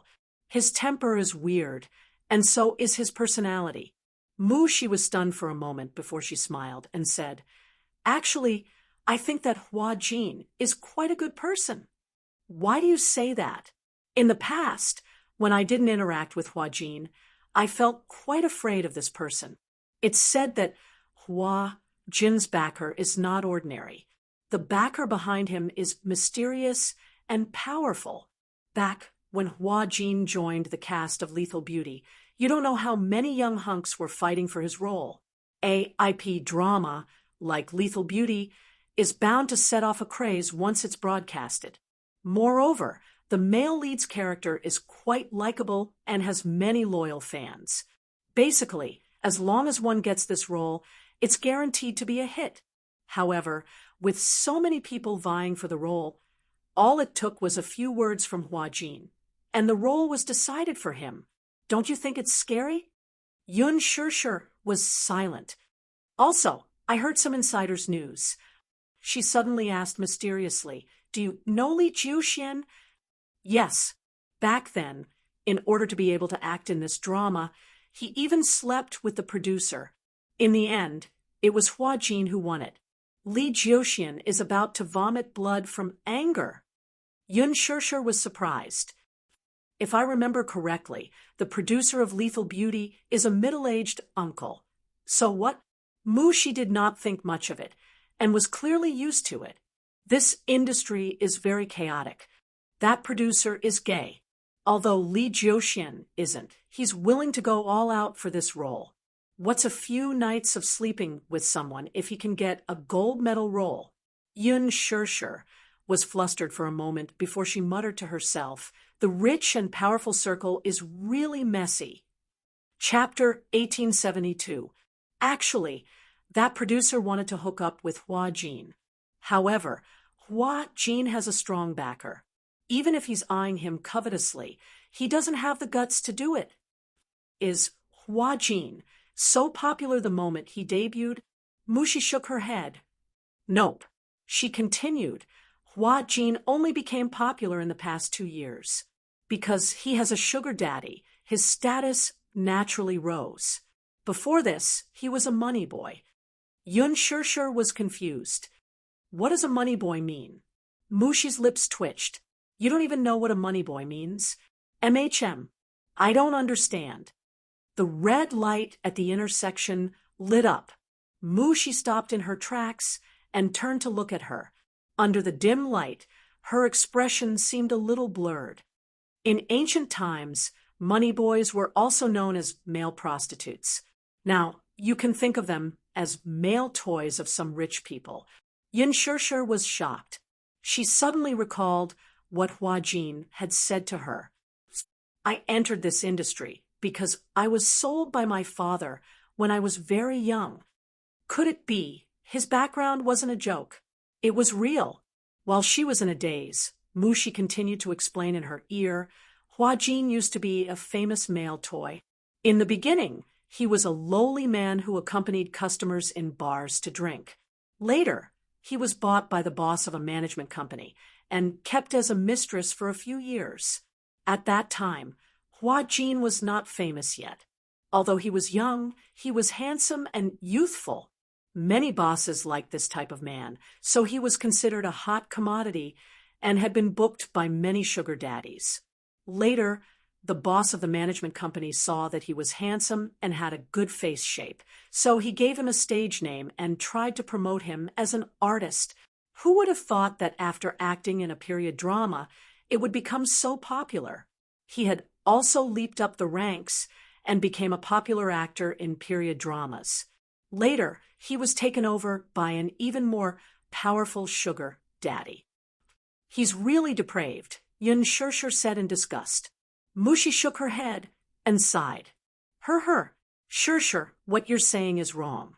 In this industry, There are many times when you can't do as you wish. It's not like being kept or being depraved. Sometimes, even if you're unwilling, you have no choice but to submit in this world where the strong preys on the weak.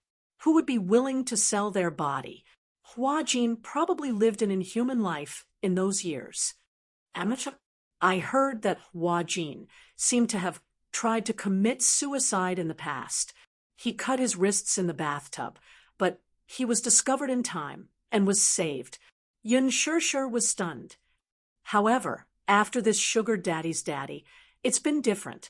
This sugar daddy is so powerful that he even secretly dealt with a few of the people who used to torture Huajin in the past. Got rid with him. Yun Shirshir was doubtful about this word. What do you mean by handle? She cleared her throat and said, that's what it means. She made a throat-slitting motion, vivid and vivid. Yun Shirshir's face turned pale. How did this happen? This industry was darker than she had imagined. Chapter 1873. Otherwise, why do you think the entire production team doesn't dare to go against Huajin? Huajin is so arrogant and overbearing. Have you seen anyone who dares to stand up for him? She shook her head. No one dares to, except for you. That's why I'm very afraid of Huajin. When I first joined the production team, I didn't even dare to look him in the eye and practically avoided him. So what if she's beautiful? She's just like a poppy flower, beautiful but deadly. After a pause, she continued. But now, my impression of him has changed. You don't know this, but when you're not on set, sometimes the people in the production team will gossip about you. If someone dares to say anything bad about you in front of Huajin, he'll stand up for you. With him protecting you, no one in the production team will dare to criticize you, even if they hate you to the core. Take Lin, Ji's assistant, for example. Do you think she'll dare to say anything about you? Yun Shirshir fell silent. After sending her home, Mushi drove off. Before she left, she did not forget to remind her, Shirshir, I'll pick you up at 8 tomorrow morning. You must wake up on time. Yun Shirshir waved her goodbye and dragged her tired body home. Just as she opened the door, she was greeted by the warm light of the living room. Muyaja was sitting on the sofa reading the newspaper. When he heard the movement at the entrance, he looked up and smiled faintly. You're back. Haven't you rested yet? She thought that he was already asleep. It was already so late. It was 1 a.m, yet he was still waiting for her in the living room. Yun Shirshir's heart warmed. She originally thought that she would be greeted by a dark room, but she did not expect to see him still waiting for her when she opened the door. How can I sleep soundly if you don't come back? Muyaja said, as he gently patted the sofa. Come here. His summons made her feel like a summoned beast. She did not know whether to laugh or cry. She closed the door, took off her coat, hung it on the hanger, and walked to the sofa. Just as she sat beside him, the man's strong arm wrapped around her waist and pulled her into his embrace. Before she could react, the man lowered his head and sealed her lips with a wolfish kiss. He tasted her beautiful breath. He had been thinking about this kiss for too long. He had been longing for the woman in his arms for so long. During this business trip for more than half a month, he missed her so much that he almost went crazy. After they arrived in Luo City, Jiang Shen and Lu Jinyu were busy hunting for women. They were tortured by him. So naturally, they were busy looking for women to fill their emptiness. Muyaja was immersed in his work, but he could still hold himself back from not seeing her for a few days. For more than half a month, he didn't even know how he had endured it. Don't go on business trips. Don't leave me for so long. Muyaja hugged her tightly, unwilling to let go. Since they got off the plane, he missed her so much that he did not feel sleepy at all. If she did not come back, he would not feel at ease at all. Otherwise, why did they say that absence makes the heart grow fonder? Lovers in love, not to mention half a month, Even if they were separated for 7 or 8 days, they would still miss each other so much that their souls would leave their bodies, not to mention the long period of more than half a month. Yun Shishir missed him too. If it were not for the huge workload in the past half a month, she would not even know how to deal with this long night without him. Chapter 1874. He hugged her, and she hugged his waist in return, passionately responding to his demands. She even knew how to take the initiative to pry open his thin lips, entangling with his warm tongue, unable to part. She missed him too. She missed the warmth of his body. She missed the mesmerizing curve of his lips. Yun Shishir lingered on his lips. After a few flirtatious moments, she panted coquettishly and looked at his handsome and devilish face with her languid eyes. "Why are you back so late?" he said in a displeased tone, but his tone was full of indulgence, and there was no hint of blame in it. Yun Shishir replied, "The filming took place very late, and the weather was cold, so the progress was a little slower." "Stop filming," as he rubbed against her ear. His breath smelled like orchids as he whispered these words. This was not the first time he had said this. Filming had taken up too much of their time together. He felt very dissatisfied. Yun Shishir looked a little guilty. She cupped his face and comforted him. "Aren't I back now?" "You're back so late, and you're still speaking in such a self-righteous tone." Muyaja's tone was unfriendly. His hand suddenly reached under her clothes, and through the thick cotton coat, he easily grasped her softness. He leaned close to her ear and said in a threatening and flirtatious tone, "Tell me, how should I punish you?" "Hey!" Yun Shishir was angry and amused at the same time. She pushed his shoulder and said, "I'm only back a little late. Do you want to punish me?" "Uh-huh. I waited for you for 5 hours. Tell me, do you think you should be punished?" Muyaja's arrogant tone made the corners of her lips curl up even more. She hugged his shoulder and gave him a peck. She smiled sweetly and said, "My dear husband, is this compensation enough?" "Not enough." Yun Shishir kissed him again. "Then how about this?" "Not enough." "Then what is enough?" Muyaja sucked on her cheeks reluctantly and kissed her deeply. He persevered in exploring the sweetness between her lips. However, at this moment, only a kacha sound could be heard. The bedroom door was opened. Muyaja was the first to react. He looked up and saw Yu in his pajamas suddenly appearing at the end of the corridor. He looked at the intimate scene in the living room and was tongue-tied for a moment. There was a look of uneasiness on his little face. He stood there uneasily and wanted to retreat silently. However, when he saw Muyaja's gaze on him, he could not move his feet for a moment. Ugh, ***. Yu helplessly covered his face. He was clearly speechless. What a coincidence he actually caught his daddy and mommy being lovey-dovey again. How awkward. And this was not to mention it to God Tawas, it telepathy. As long as daddy and mommy were being intimate, he would always appear coincidentally. He to Momo you to mommy, and daddy to mommy.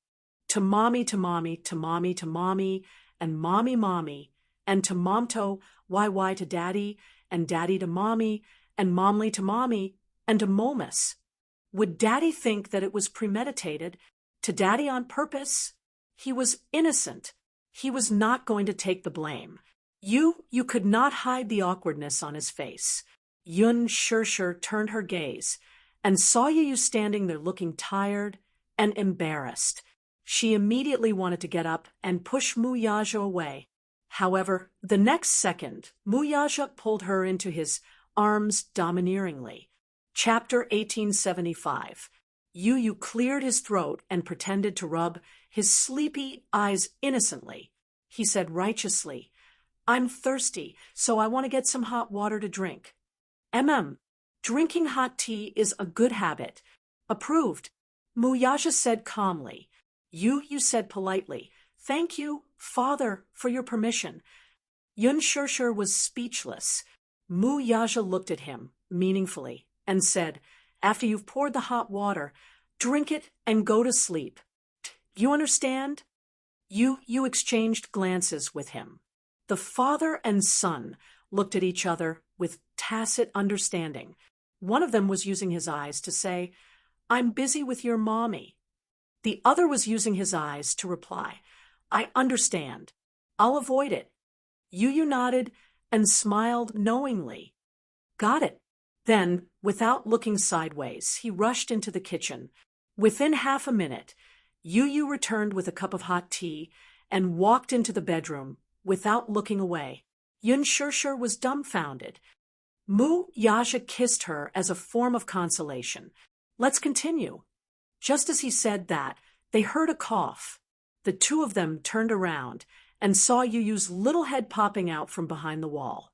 Then he reminded them kindly, "It's cold at night. Daddy and Mommy should rest early too. Remember to strike a balance between work and rest." With that, he turned around and ran back into the room, slamming the door shut. Mu Yaja was speechless. Yun Shirshir was speechless.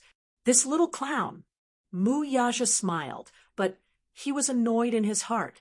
Then he carried Yun Shirshir in his arms and strode into the bedroom.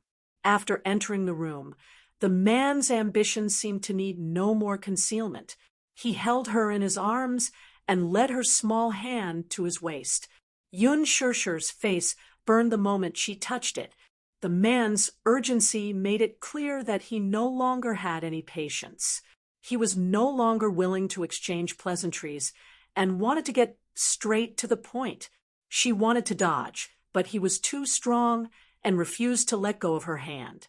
That place was already eyeing her covetously, causing her face to blush even more and her heart to beat faster. It was as if she had been dyed with top-grade rouge, causing her to be charming and moving. "What? You should like it very much." In his passion, the man bit her earlobe and said extremely heart-stopping words. Her face grew redder and redder, and she said shyly, "You don't talk nonsense. Isn't it?" The man smiled evilly. The more shy she was, the more he wanted to take possession of her beauty. So he threw her on the bed, the tip of their noses touching while pecking her lips and skillfully unbuttoning her clothes. "Just now, you also showed an impatient look. Why are you so reserved now? It's rare for you to take the initiative. I like it very much." His smile was devilishly charming. His originally cold lips, because of the lingering kiss with her, were slightly warm. When his lips touched her beautiful shoulders and neck, they left dark red marks. Looking at the seductive look in his eyes, Yun Shirshir hummed for a long time. But she couldn't say anything decent. She really did desire him. Chapter 1876. He said that he liked it when she took the initiative, recalling his excessively naughty flirting. Yun Shirshir felt shy and uneasy at the same time, but the man saw it all. He grabbed her chin and wrapped his arms around her waist, forcing her to completely match his body. "Do you know, the more shy you are, the more I want to see you under me." That mesmerizing look. Yun Shirshir was so embarrassed that she grabbed his collar and reached out to cover the mouth that kept spitting out words that made her feel at a loss. Mu Yaja? Why was this man so different from usual when it came to matters of the heart? Usually, he was dressed in a suit and looked elegant. He gave off a refined and courteous feeling, like an elegant king. And in this aspect, whenever he was in the middle of matters, he would always say things that made her blush. "Stop talking." "Okay, I won't talk. Let's do it directly." As he murmured, he directly covered her small mouth that wanted to say something. His scorching hot breath brushed against her cheeks and neck. Finally, he invaded her small mouth and tasted her sweet and enchanting breath. She was forced to float under him. His increasingly violent attacks made her feel like a small boat in the middle of a raging storm, bobbing up and down on the sea. "So sweet." He bit her earlobe and said wickedly, He grabbed her little hand that was resisting and attacked even more ferociously. The long night was beautiful and enchanting. In the midst of the man's indulgent panting, he finally vented all of it. He possessed her until she couldn't take it anymore. She cried and shouted that she didn't want it anymore. Then he hugged her waist and was willing to stop. In the midst of it, there was a moment in his mind when he thought of just giving it to her. This little thing was really like a poison. Even so, he still couldn't control himself and fell into it, drinking poison to quench his thirst. After they finished, Yun Shirshir nestled in his arms. She was so exhausted that she couldn't even lift her eyelids. If she moved a little, her waist would let out a tragic cry. It was as if she had just experienced a war. She felt that her whole body was about to fall apart. She was so useless. She had really worked hard to train herself, but she still couldn't handle the man's overly strong physical strength. He supported her body and lowered his head, taking in her beautiful and seductive posture. If this little thing was in ancient times, she would be a demoness that could bring disaster to the country. Even the most clear-headed monarch wouldn't be able to control himself in front of such a stunner. With such a stunner, how would he have the mood to worry about the state affairs? When he thought of it, he felt that he was a little like a fatuous monarch in ancient times who was obsessed with beauties. Mu Yaja smiled playfully and hugged her tightly, eliciting a soft gasp from her. "What's wrong? My waist is a little bit. Why is it?" She laughed in exasperation. "You're still asking me? You're really—" The man murmured, but his hands were very gentle, and he began to knead for her. Yun Shirshir dodged, as if she had been electrocuted. "Hey, why are you like this? All right, I won't tease you anymore." Chapter 1877. Although he was not a professional, his technique was especially gentle. Under his kneading, Yun Shirshir let out a comfortable moan, and her body relaxed a lot.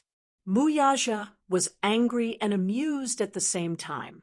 How could this woman be so delicate? However, the more delicate she was, the more he wanted to dote on her. After giving her a massage, he carried her to the shower room and cleaned up the two of them, who were sweating profusely from the shower. Feeling refreshed, he carried her into bed, turned on the heater, and fell asleep with her in his arms. It was a dreamless night until the sun rose. Mushi called to wake her up. When Yun Shirshir woke up, the sky outside the window was dark.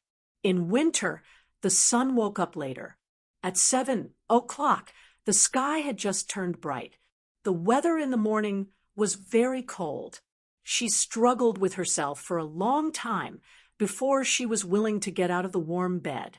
At this time, a certain man was still immersed in his sleep.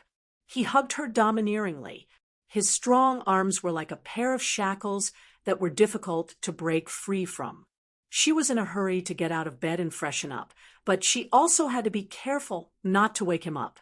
After a lot of effort, she finally freed herself from his arms. She changed her clothes and walked into the bathroom. After washing up, she was ready to go out. Just as she opened the door, the man was sensitively alerted. Yun Shirshir turned around and saw that the man's eyes were slightly open. "Where are you going?" The man's extremely hoarse voice sounded softly. Yun Shirshir chuckled and walked to the bed. She squatted down and gently covered his forehead. "Wifey is going to work. Darling, sleep a little more." "So early?" Mu Yaja was a little dissatisfied. He woke up from his sleepiness and covered the back of her hand. There was a dangerous look in his eyes. "Why are you going to work so early? And I have to rush for an event. My schedule is quite full today, so I might be a little late when I come back." Mu Yaja narrowed his eyes. "Chinjo, that D*MN vampire. This little thing's body was so weak, yet he could not bear to torture her. Yet he made her schedule so full, courting death. I heard that the movie you starred in did well at the box office. Yes, that's why I received a lot of notices. He had already signed several contracts. Muyaja's gaze became increasingly dangerous. This Qin Zhou really deserved to die. Could it be that he turned a deaf ear to his words, taking advantage of his absence? He arranged such a full schedule for his woman. Yun sure didn't know what he was thinking. After being affectionate with him for a while, she hurriedly went out. As soon as she left, Muyaja picked up his phone and called Qin Zhou. Qin Zhou had just woken up, too. As soon as the call connected, Muyaja's voice, which was laced with anger, came through. You've arranged so many jobs for my woman, and she's always back in the middle of the night. Have you considered my feelings when you make her so busy? Qin Zhou woke up immediately. It was early in the morning, and the big boss was really full of resentment. Muyaja snorted coldly. It seems that you've turned a deaf ear to my words. I've already made the arrangements. Although Sher is busy now, I've already informed the crew that she can leave after filming. There's no need for her to stay on set. It was already 1:00 when she came back yesterday. Chapter 1878. His infuriating tone made it easy for a man without a family to speak without feeling any pain. Muyaja was even more displeased. I don't like it when she leaves early and returns late. It's so tiring. As for the rest, you can do as you deem fit. I'll see how you perform. Without giving him a chance to explain further, he hung up the call. Qin Zhou stared at the phone screen with his mouth agape. His whole person was in a mess. What is this? What a domineering CEO. He muttered and looked at the time. It was past 8 in the morning, which was indeed very early. The weather was still very cold at this time. No wonder this big boss was angry. His heart must be aching to see his wife rushing to work early in the morning. He sighed and held his forehead. It seemed that the schedule had to be adjusted again. Yun Sher had 2 jobs in the morning, so she rushed through them like a flying person.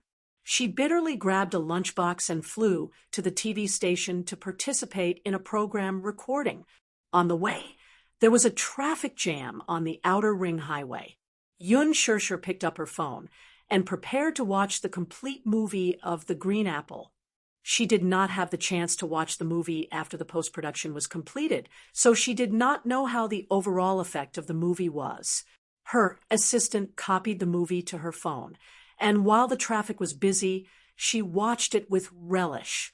Romantic music, exquisite post-production, rendering, thrilling plot, tear-jerking sadomasochistic love. Yun Sher was engrossed in watching the video. She held the phone in her hands and was engrossed in it. It must be said that the effect was very different from what she had expected. Filming on the set was actually very boring. She had to read her lines and walk according to the script. She could not see her own expression at all, so the framework was rigid. In this aspect, Lin Fengtian was very strict. He had a good grasp of the movie, so in the script, be it her expression or lines, she had to act according to his design. She was almost like a worker, completing all the targets in an assembly line and completing the work. After filming, Yun Sher's heart was pounding. When it came to acting, it was actually quite different from the movie. In the past, when she watched movies, she would always be so immersed in the touching scenes. Tears would immediately flow out of her eyes. However, when acting, no matter how heart-wrenching the scene was, it was very difficult for her to immerse herself in the feelings. Sad emotions needed to be repeatedly brewed. When she really could not squeeze out tears, she would shut herself in a quiet little dark room and constantly imagine sad things. With sad music, she could grasp that feeling and return to the set to continue. However, after excellent post-production, the movie was different. When the scene came out, it was clearly a joyous scene during the filming. But in the movie, when the bridge was played, coupled with the heart-wrenching BGM, sadness filled everyone's hearts. Especially at the end, Yoon Shur found it hard to control her sadness, and tears burst out of her eyes. When Shi saw this, she did not know whether to laugh or cry. Shur, why are you so disappointing? How could she cry while watching her own movie? I really admire you. Yoon Shur said awkwardly, because it's very touching. Chapter 1879. Yoon Shur broke into a smile through her tears. Actually, I didn't notice it when I was acting, but when I watched it after the post-production, this kind of sad emotion came out without any brewing. When other people watch their own movies, they laugh as they finish watching them. They even feel embarrassed after watching them. You, on the other hand, actually cried while watching it. Shi changed the topic and praised sincerely. Shur, your acting is really good. You still remember? Before the movie was released, many people doubted you, humiliated you, and looked down on you. But now, you've proven yourself with your capabilities. Your acting is really good. Eun Xiaochuan's character has been vividly portrayed by you. Don't flatter me. I'm just speaking the truth. How can this be considered flattering? Shi smiled and then focused her energy again. After a long traffic jam, Yoon Shur finally arrived at the TV station and was almost late. Shi was so scared that she broke out in cold sweat. The recording of this show was very important to Yoon Shur because it was the TV station's variety show with the highest viewership ratings. It was inevitable that other celebrities would be unhappy with Shur for being late and would say that she was acting like a big shot.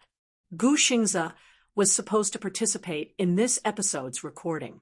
However, due to certain reasons that could not be announced to the public, Gu Xingze could not participate.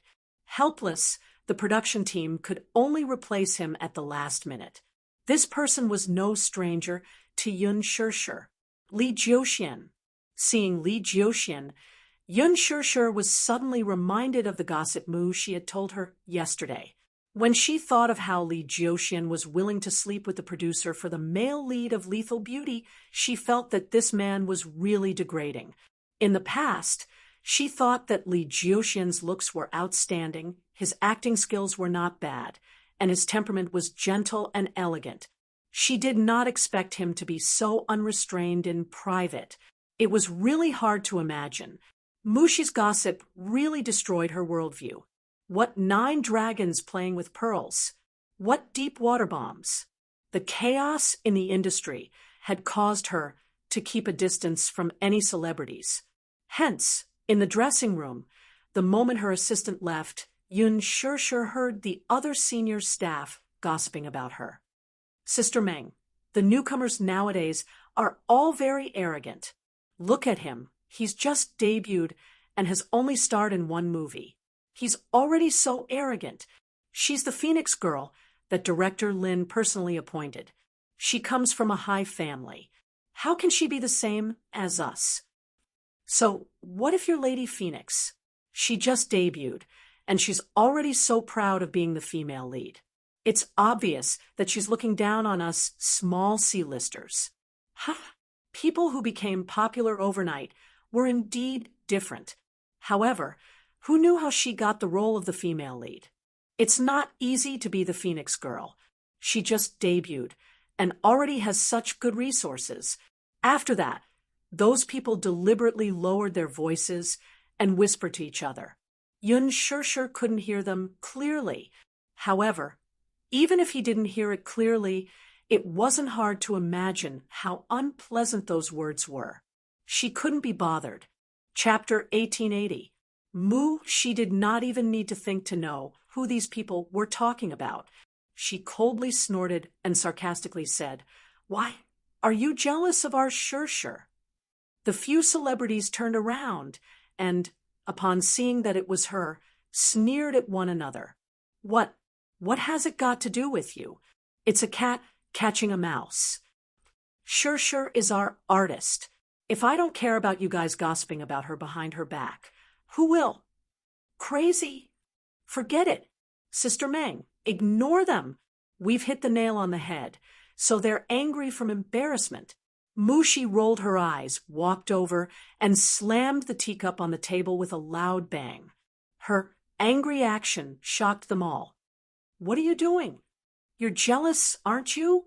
You're jealous that our Shur got the female lead role right after her debut, that our Shur proved her acting skills with her acting skills, and that our Shur's movie broke the 1 billion yuan box office, aren't you?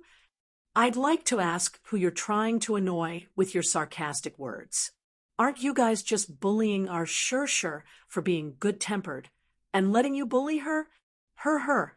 Let me tell you, Shur can act in director Lin's movie because she's capable. Wild chickens like you want to act in director Lin's movie and be the female lead?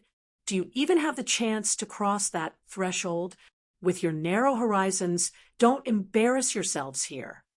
The few celebrities could not take it anymore after being ridiculed by her.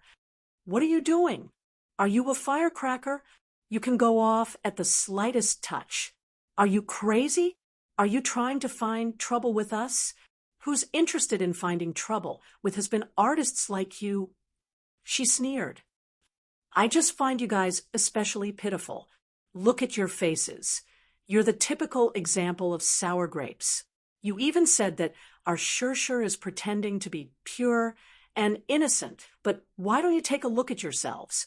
Going to Korea for plastic surgery is more like an assembly line product. Look at your hyaluronic acid faces. Do you think you can act it out? Don't think that you'll be famous just because you're in this industry now and have a sugar daddy. Acting still depends on your abilities. Her poisonous tongue was comparable to Qin Zhou's. His cunning and poisonous tongue made the faces of the few people turn white, making them feel embarrassed. One of the more experienced artistes suddenly jumped up from her seat and arrogantly walked in front of her. Her exquisitely painted face was like a Barbie doll, and a pair of eyes stared fiercely at her, as if she wanted to eat her up. Amazing! Even a small assistant nowadays is so rude. Who do you think you are? How dare you stand in front of us and criticize us? Are you looking for a beating? Her face was full of menace. Chapter 1881. For someone like you, it's better not to think about entering the entertainment industry. Instead, you should think about how to hook up with a rich and foolish sugar daddy and quickly pursue your dream of becoming a rich man.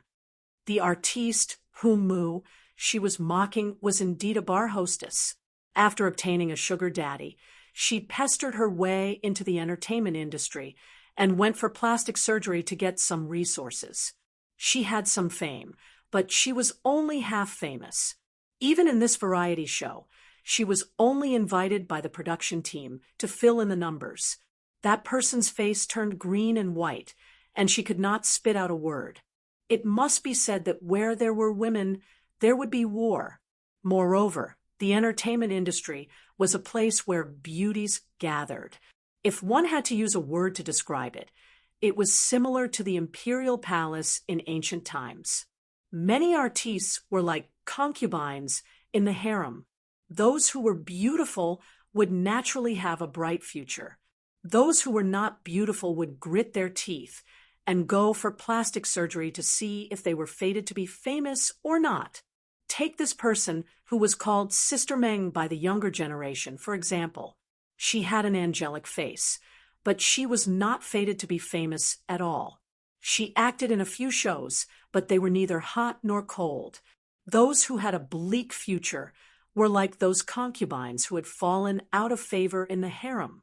They were banished to the cold palace and disappeared without a trace.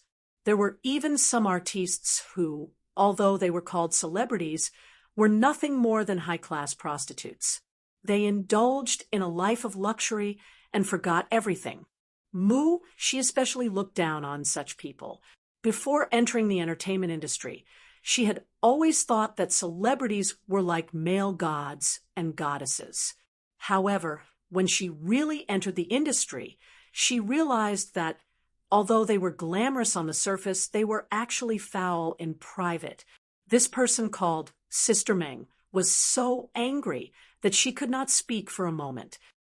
She continued to mock her. Envious of our Shirshir, what's the use of being jealous? If you're indignant, why don't you do it too? If you're so capable, come out with a movie that breaks 1 billion yuan at the box office. Let's see you in a different light. You, B***TCH, shut up. The heated argument alerted Yun Shirshir and, at the same time, the show's producer. The producer walked over.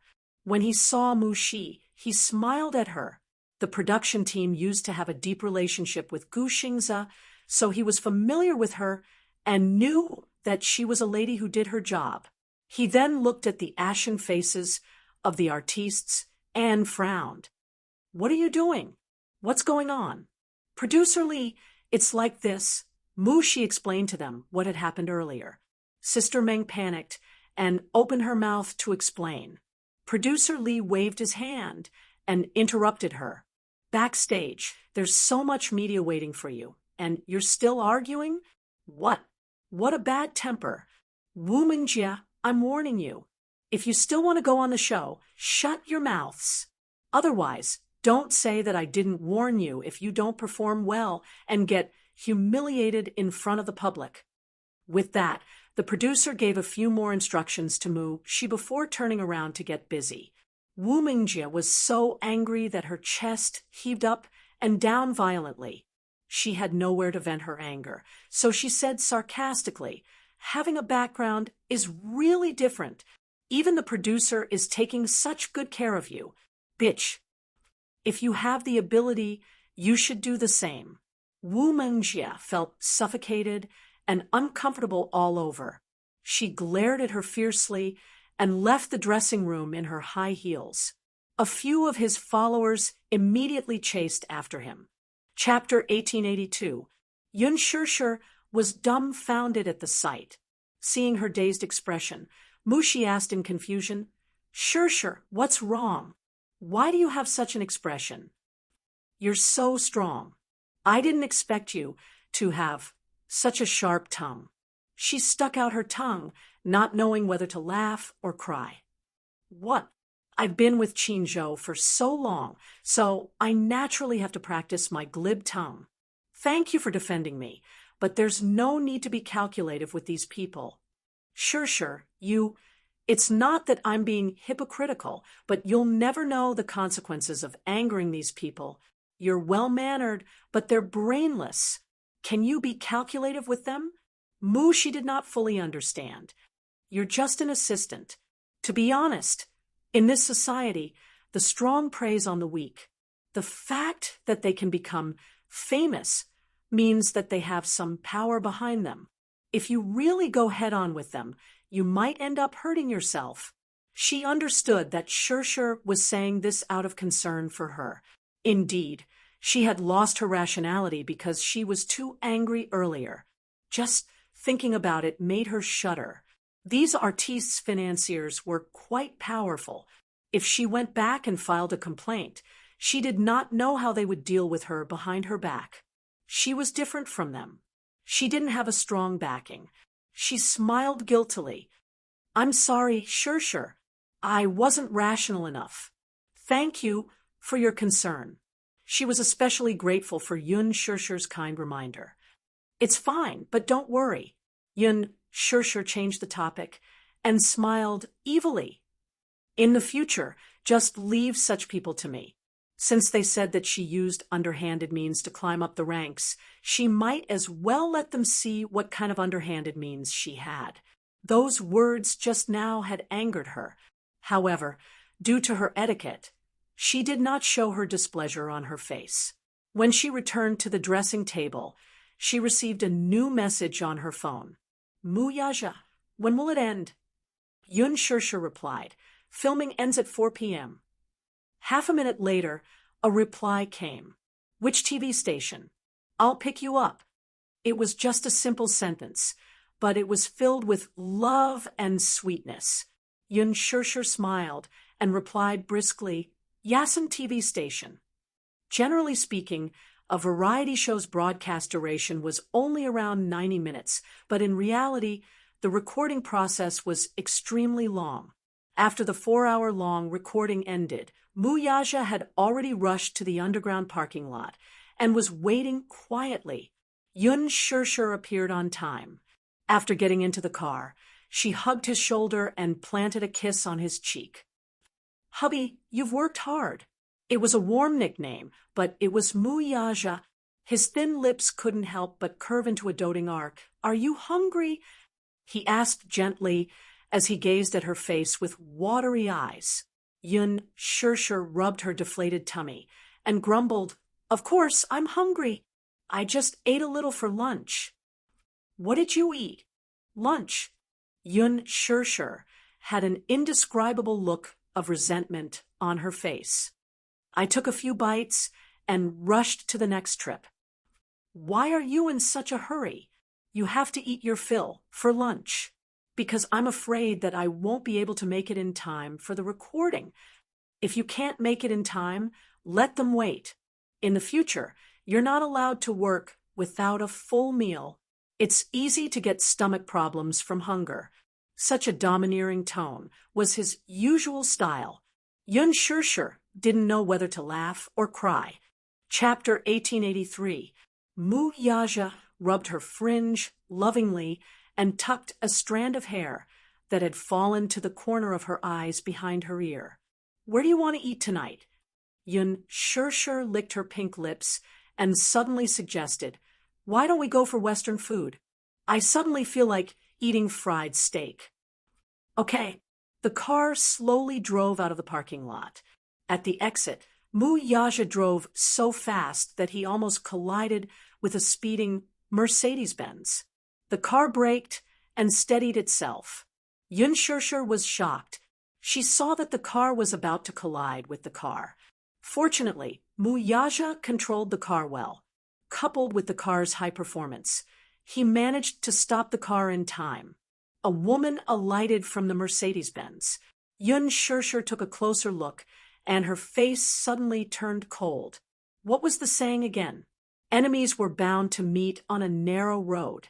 The person alighting from the car was Wu Mingjie, who had a fierce argument with Mu Shi in the dressing room. The moment she alighted, she nervously walked to the front of the car to take a look. Thinking that they had collided, she heaved a sigh of relief when she saw that there was no sound. She was scared. This Mercedes-Benz was an imported sports car. Every time a layer of paint was chipped, they would have to import parts from abroad to repair the car. It was very expensive. Thinking of this, Wu Mingjie felt a lingering fear in her heart. She stormed up to Muyaja's car and angrily knocked on the window. Do you have F***king eyes? Do you know how to drive? Why are you driving so fast? Are you rushing to be reincarnated? Yun Shirshir's face turned colder. This Wu Mingjie was reserved and humble in the show. When she smiled, she was as elegant and noble as a goddess. She was beautiful and moving. She did not expect that she would be so shrewish and uncultured when off camera. It turned out that one could not judge a person by their appearance. She looked bright and beautiful, but who knew what kind of disgusting person she was in private? Muyaja lowered the window expressionlessly and turned to look at her coldly. Wu Mingjie was stunned when she saw him. What a handsome man! Is he a celebrity idol? But she had been in the industry for so long, and she had never seen such a handsome person. His deep eyes, exquisite facial features, and handsome silhouette made him look like a god. When people see beautiful things, they will always be fascinated. However, when she saw Yun Shirshir sitting in the front passenger seat the next second, she was even more surprised. Why are you here? Yun Shirshir asked coldly. Why can't it be me? Wu Mingjie looked at Muyaja and then looked at Yun Shirshir. For a moment, She was a little confused. Her gaze suddenly fell on Mu Yaja and Yun Shirshir's tightly intertwined fingers. Even though the two of them were sitting in the car, they were still tightly holding hands.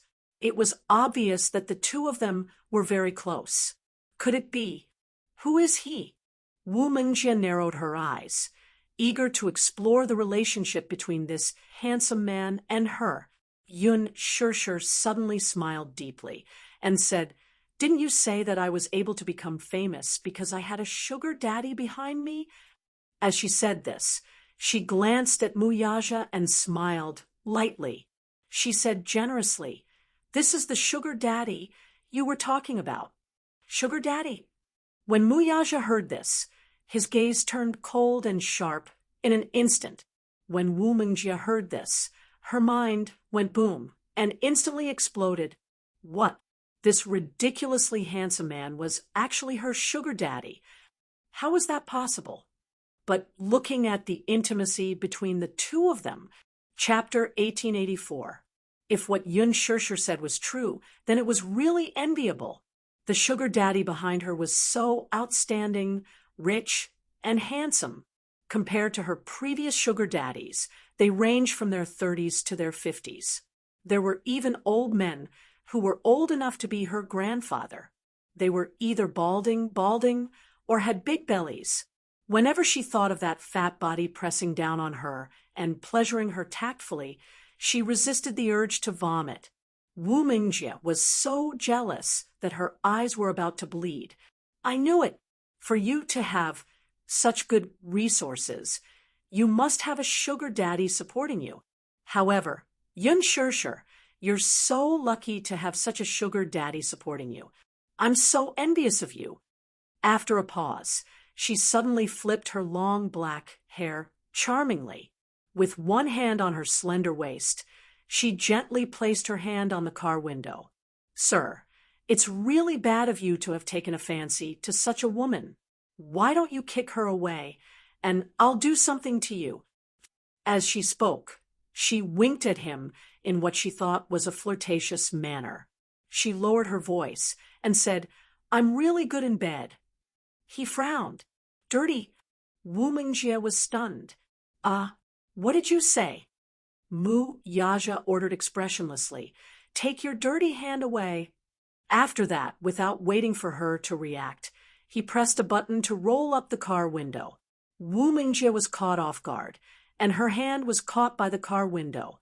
She yelped in pain. Mu Yaja stepped on the accelerator, and the car sped away, almost brushing against her body. She was hit hard by the speeding car, and she fell to the ground with a face full of mud. Wu Mingjie stood up and stomped her high heels angrily. What kind of person is he? He's blind to have taken a fancy to that kind of white lotus. As she said that, she still felt that it was a pity. If she could have such a handsome sugar daddy, she would wake up laughing in her dreams. Who was that woman just now? After the car drove out of the car park, Mu Yaja asked plainly. "A C-list celebrity."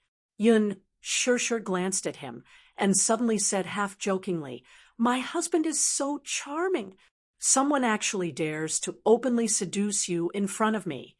Tell me, should I be angry?" "She can't compare to you, not even a hair on your head." Mu Yaja obviously didn't like her joke. He pinched her hand so hard that it hurt. "Hey, you can't take revenge on me like this." Yun Shirshir protested softly. "Did she bully you? If she bullies me, are you going to stand up for me?" Yun Shirshir said with a smile. Mu Yaja frowned, but he didn't seem to be joking with her. "Answer me, did she bully you?" "Hubby, you're so stupid. It's obvious that your wife is being bullied outside. She scolded me for a long time in the makeup room. I don't like her." After a pause, she said aggrievedly, "She's also an artist under Huanyu. Hubby, your wife is being bullied outside. Are you going to stand up for me?" Mu Yaja was speechless when he heard that. As the lady boss of Huanyu, you're actually being bullied outside by an artist under your management. What should I say about you? Yun Shirshir was silent. Since when was she the lady boss of Huanyu? Ah, that's right. Her husband was the big boss behind Huanyu. In that case, wouldn't she be the lady boss of Huanyu? Equals underscore underscore equals. Chapter 1885. Yun Shirshir poked her fingers in embarrassment. Mu Yaja caressed her lowered head and snorted. She doesn't have eyes. I'll issue a blacklist order tomorrow to freeze her. Yun Shirshir was amused by his protective attitude. She clapped her hands and cheered, "Hubby is mighty." How shameless! Yun Shirshir suddenly clenched her fists and said, "Don't wait until tomorrow. Let's do it tonight." I didn't want to be calculative with her, but this be asterisk TCH actually seduced my hubby right in front of me. I can't take it until tomorrow. Muyaja, he suddenly smiled. All right, I'll blacklist her tonight. Even he himself didn't realize how much he indulged and doted on this little woman. Hubby is the best. All right, don't be unhappy. Let's go for dinner now. Okay. Yun Shirshir nodded in joy. Her phone suddenly rang at this moment. She picked it up and glanced at the screen. It was a call from her father. When the call connected, she heard Yun Yeching's uneasy voice from the other end. Shirshir, where are you now? Are you busy? Dad, I'm about to go for dinner. I just finished work. Come to the police station on Shifeng Road now. His voice was extremely hoarse. Usually, when he heard that she had just finished work, he would ask about her well-being. No matter how important the matter was, he would ask her to have dinner first. However, today's Yun Yeching's tone was extremely urgent. Yun Shirshir was stunned. Police station? Dad, what happened? I don't know what's going on, either. I just received a summons from the police station and just arrived. Come over right now. Okay. After hanging up, Muyaja seemed to have detected something unusual about this call. He asked curiously, "What's wrong?" Dad wants me to go to the police station now. It seems to be something important. Police station? Muyaja frowned in surprise. Where is the police station? Shifeng Road. All right. Muyaja turned the car around and sped toward Shifeng Road. By the time they reached the police station, Yun Yeching was already sitting on the bench. He was fidgeting uneasily as he rubbed his palms together. It was apparent that he was at a loss as to what to do. Yun Shirshir walked over, put her hand on his shoulder, and asked with concern, "Dad, what's wrong?" Yun Yeching raised his head and looked at her face. He wanted to say something, but stopped himself. When he turned around, he saw Muyaja, who had parked his car, slowly walking in. "Hello, Uncle," Muyaja called out politely. Yun Yeching hurriedly nodded his head and curled his lips into a smile, but no matter how hard he tried, his expression remained ugly. "Shirshir, the police station called me and said that there's a corpse they want me to identify. I was shocked when I heard it and thought that something had happened to you. When I rushed to the police station, I was told that the corpse had been dead for a long time. I don't know what's going on." Yun Shirshir was stunned. "A corpse?" "Yes." Yun Yeching nodded, his throat moving a little. "I heard that a fisherman found it when he was out fishing. At that time, the corpse was already badly decomposed, so it was impossible to identify its face." Yun Shirshir asked suspiciously, "When did this happen?" Chapter 1886. The body was salvaged half a month ago. However, because the decomposition was too serious, the autopsy report has been delayed and has not been released. Yun Shirshir and Mu Yaja looked at each other suspiciously. Since there's no autopsy report, the identity shouldn't be confirmed yet. Has the DNA test been done? Yun Yeching shook his head blankly. "We don't know yet."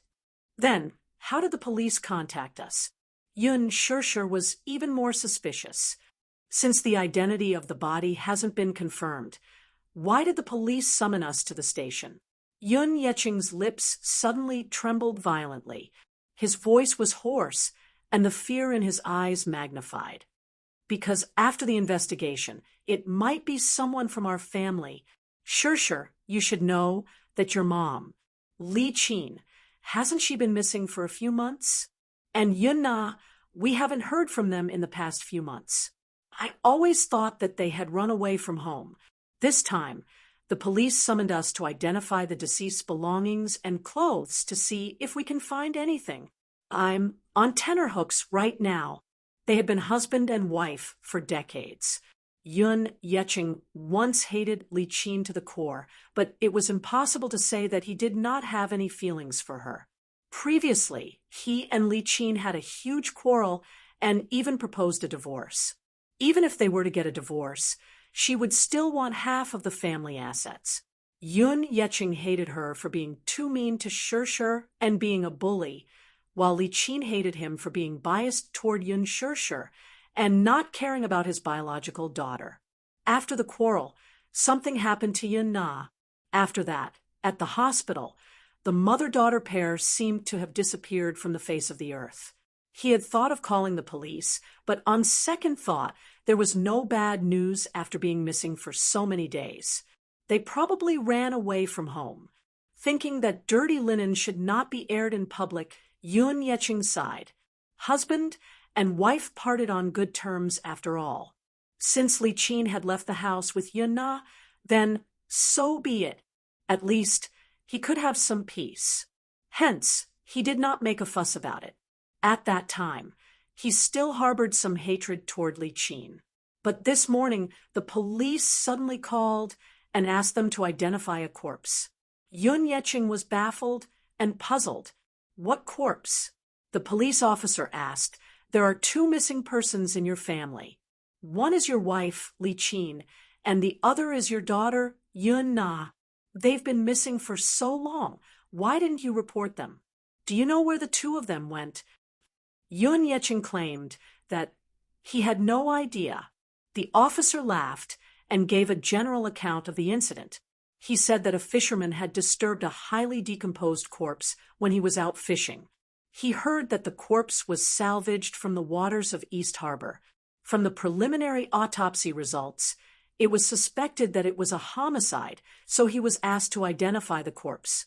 Furthermore, Yun Yeching was also listed as a suspect because he did not report his wife and daughter missing for so many days.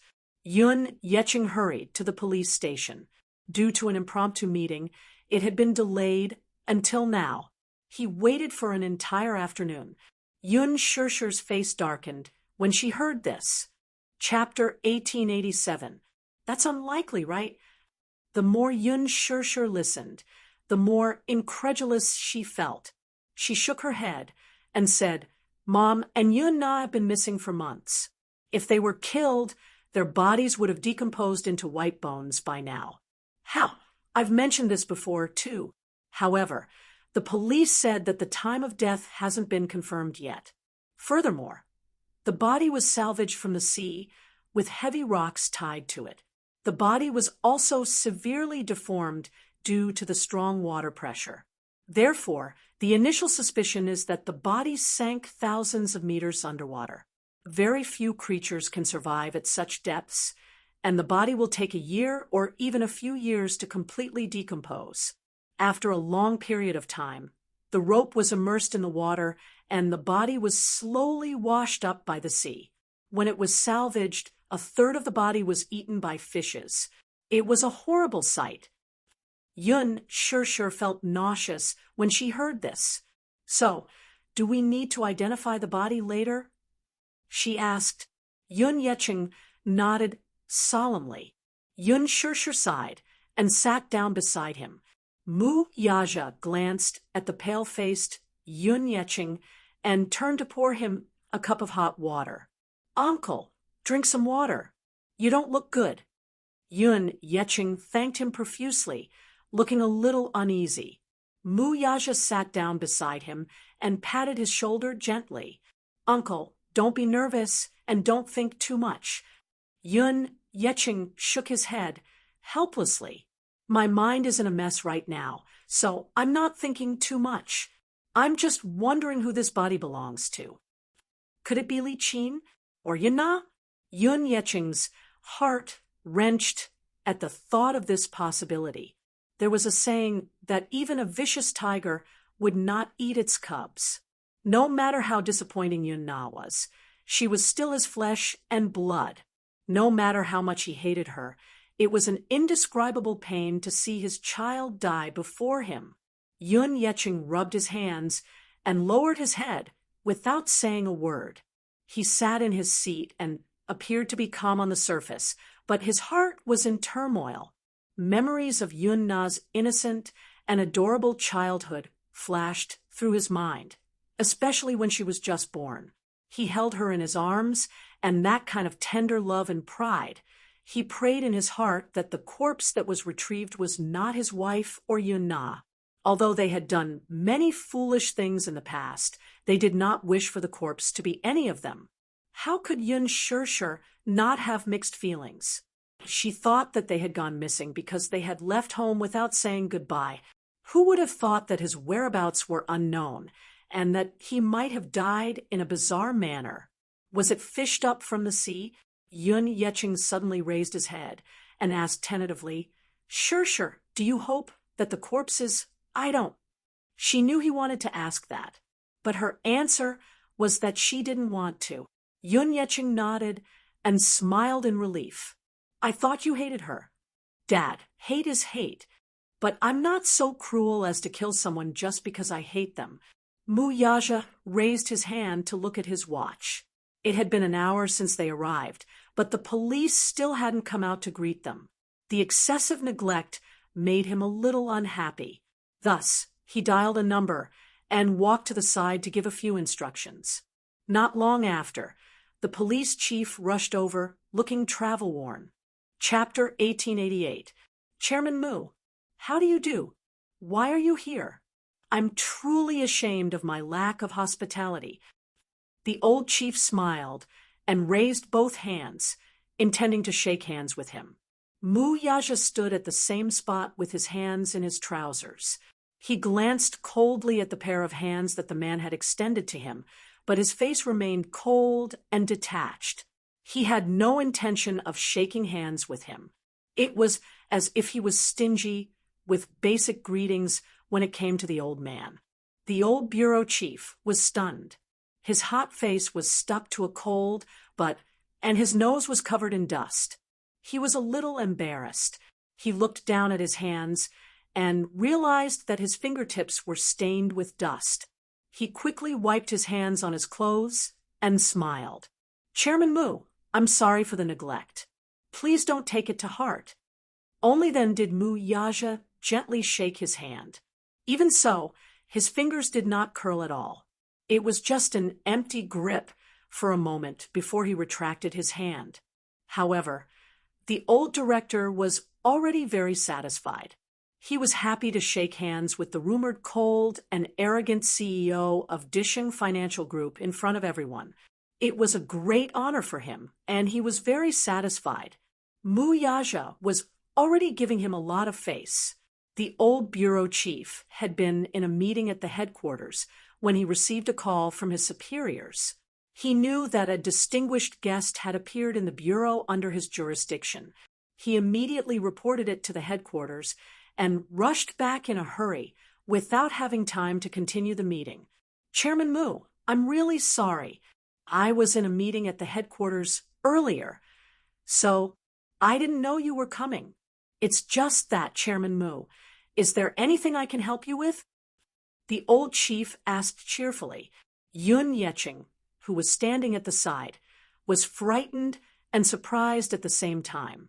More than that, he felt that the old chief was too snobbish.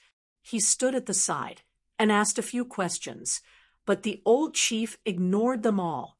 Instead, he asked about Mu Yaja's well-being. It was obvious that he did not care about him at all. Mu Yaja interrupted the old chief's greetings. My father-in-law received a summons from the police station to come and identify the body. He has been waiting here for an entire afternoon, but no one has come to give him an explanation. Whether it's identifying the corpse or cooperating with the investigation, you haven't even gone through the normal procedures. How busy is your bureau? His words were calm and indifferent, but they were filled with judgment. Breaking out in a cold sweat, he stiffly turned around to look at Yun Yeching, who was standing at the side.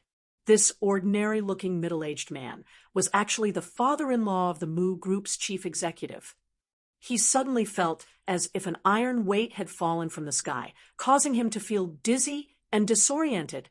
Thus, the old chief immediately went up to Yun Yeching. His face bloomed like a flower as he asked politely, "My apologies. I'm sorry. Sorry to keep you waiting.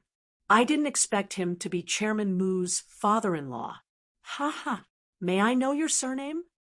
"My surname is Yun." "How do you do, Chief?" Yun Yeching suppressed his displeasure and greeted the man politely. "Excuse me, your bureau summoned me here. It's said that a corpse was salvaged from the sea, and they need me to identify it." The old chief became serious at once when he said that. "A corpse? Has it been filed? I just received a call from your bureau, so I rushed over immediately. I don't know anything about the progress of the case, so I'm very anxious." Chapter 1889. With that, the old police chief led him and Yun Shirshir to the office. Mu Yaja followed behind. It was only when they entered the office that they realized that the police officers, whom Yun Yeching had imagined to be busy, were sitting in the office, drinking tea and joking leisurely. When they saw the old police chief enter, they immediately stood up straight and regained their serious expressions. "Hello, Chief." Mu Yaja glanced at the noisy office and frowned. "It seems that your bureau is very busy." "Busy drinking tea and chatting." The old police chief's face was full of embarrassment. He coughed, patted the table, and said sternly, "Is this your work attitude when I'm not in the bureau? Are all of you very free?" Everyone was shocked and lowered their heads guiltily. They were so scared that they did not even dare to breathe loudly. In front of Mu Yaja, the old police chief pretended to reprimand this bunch of people. As for these people, which one of them did not know how to read people's expressions. From the old police chief's expression, they roughly knew that it was either a superior who had come to investigate or a distinguished guest. They were very cooperative in putting on a show. This old gentleman received a summons from the bureau to come over to identify the body. "Who's in charge of this case? Step forward." A young police officer stepped forward. "Excuse me, are you Mr. Yun?" Yun Yeching glanced at him and felt angry. He had been sitting on a bench outside the door for a long time, yet the person in charge of the case was laughing and joking inside. How could he not be angry? "Yes." Oh, I'm sorry. I was busy just now and only had time to take a sip of tea. How about this? Come with me. I'll bring you to identify the victim's clothes and belongings." With that, Yun Yeching and Yun Shirshir followed him into the morgue. Mu Yaja also wanted to follow. The old police chief immediately stopped him. "Chairman Mu, please sit here for a while. I'll report to you if there's anything." Yun Shirshir also said, "Wait for me here." "Okay, I'll wait for you." Mu Yaja nodded. "If you're hungry, you can go and have dinner first. Remember to call the two little guys and tell them that I may not have time to have dinner with them." "Okay, don't worry." Yun Shirshir nodded and followed him. The body was in the autopsy room. Because it was involved in a murder case, the body could not be brought back for burial. After entering the autopsy room and putting on masks and sterile gloves, the police officer led them to the display room. Opening the box, one of the bags was filled with personal belongings collected from the scene where the body was found, and the other bag was filled with the victim's clothes. Even though the clothes had been corroded by the seawater for a long time, causing them to fade and become tattered due to the impact of the current and the fishes. Yun Yecheng could still recognize them at a glance. They were the clothes he had bought for Li Qin on her birthday at the mall. She was still wearing it that day, at the hospital. Then, the mother and daughter disappeared without a trace. As soon as he saw that piece of clothing, there was a boom in his head. It's her. Yun Yecheng was dumbfounded. His face was ashen as if it had been painted white. Chapter 1890. Yun Shishir was stunned for a moment. She barely recognized the clothes. They were the clothes that Li Qin had worn before. She wore a red jacket and was dressed in high-end fashion. Li Qin loved to dress up. So even though they were tight on money, she was always willing to splurge on her clothes. These were the clothes she wore in the summer. Judging from this, if this body really belonged to Li Qin, then she had already been killed in the summer. Could it be a coincidence? Yun Shishir was still in disbelief as she raised a guess. There are some personal belongings of the deceased here. Please come and identify them. The police officer placed the bag of belongings on the table and pointed. A watch, a black wallet, an earring, a gold ring, and a jade bracelet. Yun Shishir and Yun Yecheng walked over. Yun Yecheng stretched out his trembling hand and sorted out the items. He immediately took a deep breath of cold air, his eyes filled with heartache. It's her. It's my wife, Yun Yecheng kept mumbling. He nodded and shook his head. Li Qin's sudden death made him feel a little lost and sad. How could such a good person be gone, just like that? He really could not figure this out. The police officer shook his head and said, "The autopsy report is not out yet, so we can't come to a conclusion, but one thing is for sure. She was murdered." Murdered? Yun Yecheng turned pale with fright, somewhat in disbelief. She didn't have any feuds with anyone. Even if she did, it would be a conflict between neighbors. How could she be murdered? Her body was even dumped in the sea. I really can't figure it out. The police officer kept quiet and observed him silently. As Li Qin's husband, Yun Yecheng was also a big suspect in her bizarre death. Therefore, as a suspect, the police officer began to observe him silently from the moment he spoke. Yun Yecheng did not notice the police officer's careful scrutiny and suddenly made a request. "Can I take a look at her?" The police officer replied, "The body is in the autopsy room. It's not convenient for you to take a look at it now." Why? Because the autopsy is still in progress and the body is highly decomposed. Are you sure you want to take a look? Yun Yecheng sighed. No matter what, we have to take one last look at the person who's gone. Yun Shishir also said, "Officer, sorry to trouble you. My father wants to take one last look." The police officer nodded. On the way to the autopsy room, the police officer suddenly asked, "Your name is Yun Shishir, right?" Yun Shishir was surprised and asked, "How do you know my name?" "First, during the investigation, we will be able to find out the details of your identity. Secondly, the green apple is very popular and has a good reputation. I watched it with my girlfriend a few days ago. Your performance was outstanding. My girlfriend was affected by the movie and cried her eyes out. I don't know how to comfort her."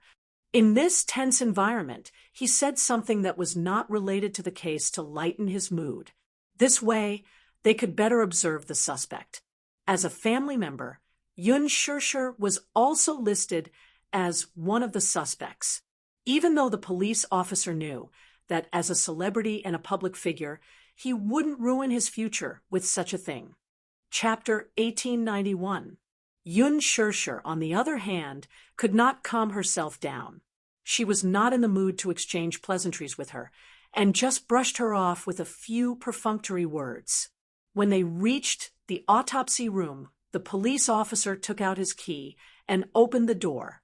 The moment Yun Yecheng and Yun Shishir stepped in, they smelled an extremely pungent smell of rotting corpses. There were a few tables in the autopsy room. On one of the tables was a corpse, but it did not look human at all. The corpse was highly decomposed. Moreover, after being soaked in seawater for a long time and being corroded, it looked like a giant. It was swollen beyond recognition, and its hair seemed to have fallen off. Its face had become extremely hideous. This was not considered disgusting. The most disgusting thing was that after being eaten by a school of fish, the flesh and blood had been separated, and the body was riddled with holes. A large portion of one of its arms had been cut off, and its legs were extremely twisted and crooked. The corpse's clothes were all removed. Because of the autopsy, the chest and stomach had been cut open, and the head had been cut open for samples to be tested. The decomposition was too severe. The smell of rotting corpses was different from that of ordinary creatures. This kind of stench was rather disgusting and nauseating. Amidst the extreme rancidity, there was also a hint of sourness. Yun Shirshir held her breath, but she still could not resist the pungent smell. She stood hesitantly at the door. Even though she was wearing a thick mask, she could not resist the smell. She did not know if she would vomit in front of the police officer, and Yun Yeching if she took a few more steps forward. The police officer kindly reminded her from the side, "If you find the smell very pungent, you can stay away." "Is the autopsy ongoing?" Yun Yeching asked while enduring the pungent smell. The police officer nodded. "The autopsy is ongoing, but because please understand that the condition of the corpse is the few experienced forensic doctors we hired can't stand to face the corpse for a long time. Therefore, the autopsy process is very long and has been ongoing for more than half a month." Yun Yeching frowned. Indeed, one could imagine how serious the autopsy scene was. Yun Yeching calmed down for a moment and walked toward the autopsy table. Just as he took a few steps forward, he came in contact with the pungent smell of rotting flesh. Unable to bear it any longer, he turned around abruptly and felt a strong wave of nausea. "Mr. Yun, don't force yourself. This scene is really not something an ordinary person can bear." Yun Yeching waved his hand and walked to the side of the autopsy table. He lowered his head to look at the corpse and its ugly and hideous face. His heart ached, and tears fell from his eyes at once. It's too tragic. He had thought of countless outcomes, but he had never thought that it would be like this. No matter how unbearable Li Qin was, she was still his wife. They had been together for so many years, but one day she appeared in such a pathetic state in front of him. "Li Qin, who did this to you?" Yun Shirshir immediately went up to support him and consoled him. "Dad, don't be sad. She's already gone. How can it be gone just like that? And to die. Of all the things she shouldn't have done, she shouldn't have died. Such a miserable death." Tears streamed down Yun Yeching's face. Of Chapter 1892, Yun Yeching quickly agreed. Okay. When they reached the interrogation room, the police officer invited the couple in. After taking the documents, he sat down opposite them. Yun Yeching looked a little uneasy and asked, "I'd like to ask, your question can be put aside for now. I have to go through the process first." Yun Yeching nodded in surprise. "Your wife is called Li Qin. She's 49 years old this year, right?" Yun Yeching nodded. "Yes. If she's still alive, she'll be celebrating her 50th birthday soon." "May I ask if your wife has any grudges with anyone before this?" Yun Yeching replied, "I don't think so. She rarely has any deep grudges with others. Although her character isn't good, and she often quarrels with others, I've never heard of her having any deep grudges with anyone." "How's your relationship with your neighbors?" Yun Yeching thought for a while. "Not really. She's quite sharp-tongued and often quarrels with her neighbors. She's not on good terms with them. Didn't she do anything suspicious before she went missing?" Yun Yeching shook his head. "Okay, if that's the case, may I ask, The police officer paused for a moment before probing, "How's your relationship as husband and wife?" Yun Yeching sighed and answered truthfully, "Our relationship isn't very good, and we often quarrel with each other. She's a very crafty and unreasonable person. Plus, she's probably going through menopause. So, we're always arguing about trivial things." "Did you get physical when you quarreled?" Yun Yeching smiled bitterly. "Yes, she'll get physical when she's anxious, but I've never hit her." The police officer recorded this on the document and asked anxiously, "In that case, your relationship as husband and wife is very bad." "You can say that." The police officer asked again, "Where was the last time you saw her? And when?" Yun Yeching replied, "I can't remember the time, but the last time I saw her was in the hospital with my daughter." "Your daughter?" "Yes. At that time, my daughter was in the hospital. Something happened to my daughter, and her face was disfigured. She wanted me to pay for her daughter's treatment. But at that time, I really didn't have any money, so because of this, we had a big fight and divorced. Later, when I returned to the hospital, the mother and daughter were gone." "Mother and daughter?" A sharp glint flashed in the police officer's eyes. "Yes, my daughter, Yunna, is also missing. We understand the situation. Your daughter and wife went missing at the same time." Yun Yeching replied agitatedly, "That's what I wanted to ask earlier. My daughter is missing, too. But now, I don't even know where my daughter is, nor do I know what's going on." He was afraid that Yun Na had also met with misfortune. This time, Li Qin's body was salvaged from the sea, but there was still no news about Yun Na, who he cared about the most. The police officer asked a sharp question. "Since the person has been missing for so long, why didn't you call the police immediately?" Yun Yeching was stunned. The police officer questioned him suspiciously. "Logically speaking, when your wife and daughter go missing as a husband and father, you should be very anxious." Chapter 1893. Yun Yeching shook his head and sighed again. "At that time, I had a huge argument with her, and it escalated to the point of a divorce. I had to leave the hospital because of something. When I came back, both mother and daughter were gone. I thought that she had left home because she was disheartened by the marriage. So I really didn't think of this possibility. If I had known, I would have called the police. Who would have thought that she would meet with an accident?" The police officer nodded. After understanding the situation, he asked Yun Shishir a few more questions. After taking the statement and taking their fingerprints, Yun Shishir and Yun Yeching left the interrogation room. Muyaja was outside the door, talking to you on the phone. Just as Yun Shishir walked out, Muyaja ended the call. "How's the identification of the body?" he asked. Yun Shishir shook her head with a grave expression. "It's her." She was already very indifferent to Li Qin. To put it bluntly, she really did not feel much when she saw Li Qin's body, but she was still a little dazed. The impact of seeing a person who was originally alive appear in such a hideous state in front of her was indescribable. Hence, this was the only thing she felt. However, Yun Yeching was different. After all, they had been husband and wife for decades. Being separated by life and death was still an indescribable pain. Yun Yeching was in a daze from the blow. His mind was still a little muddled as Yun Shishir helped him to the bench. The old chief walked out and reported to Mu Yaja.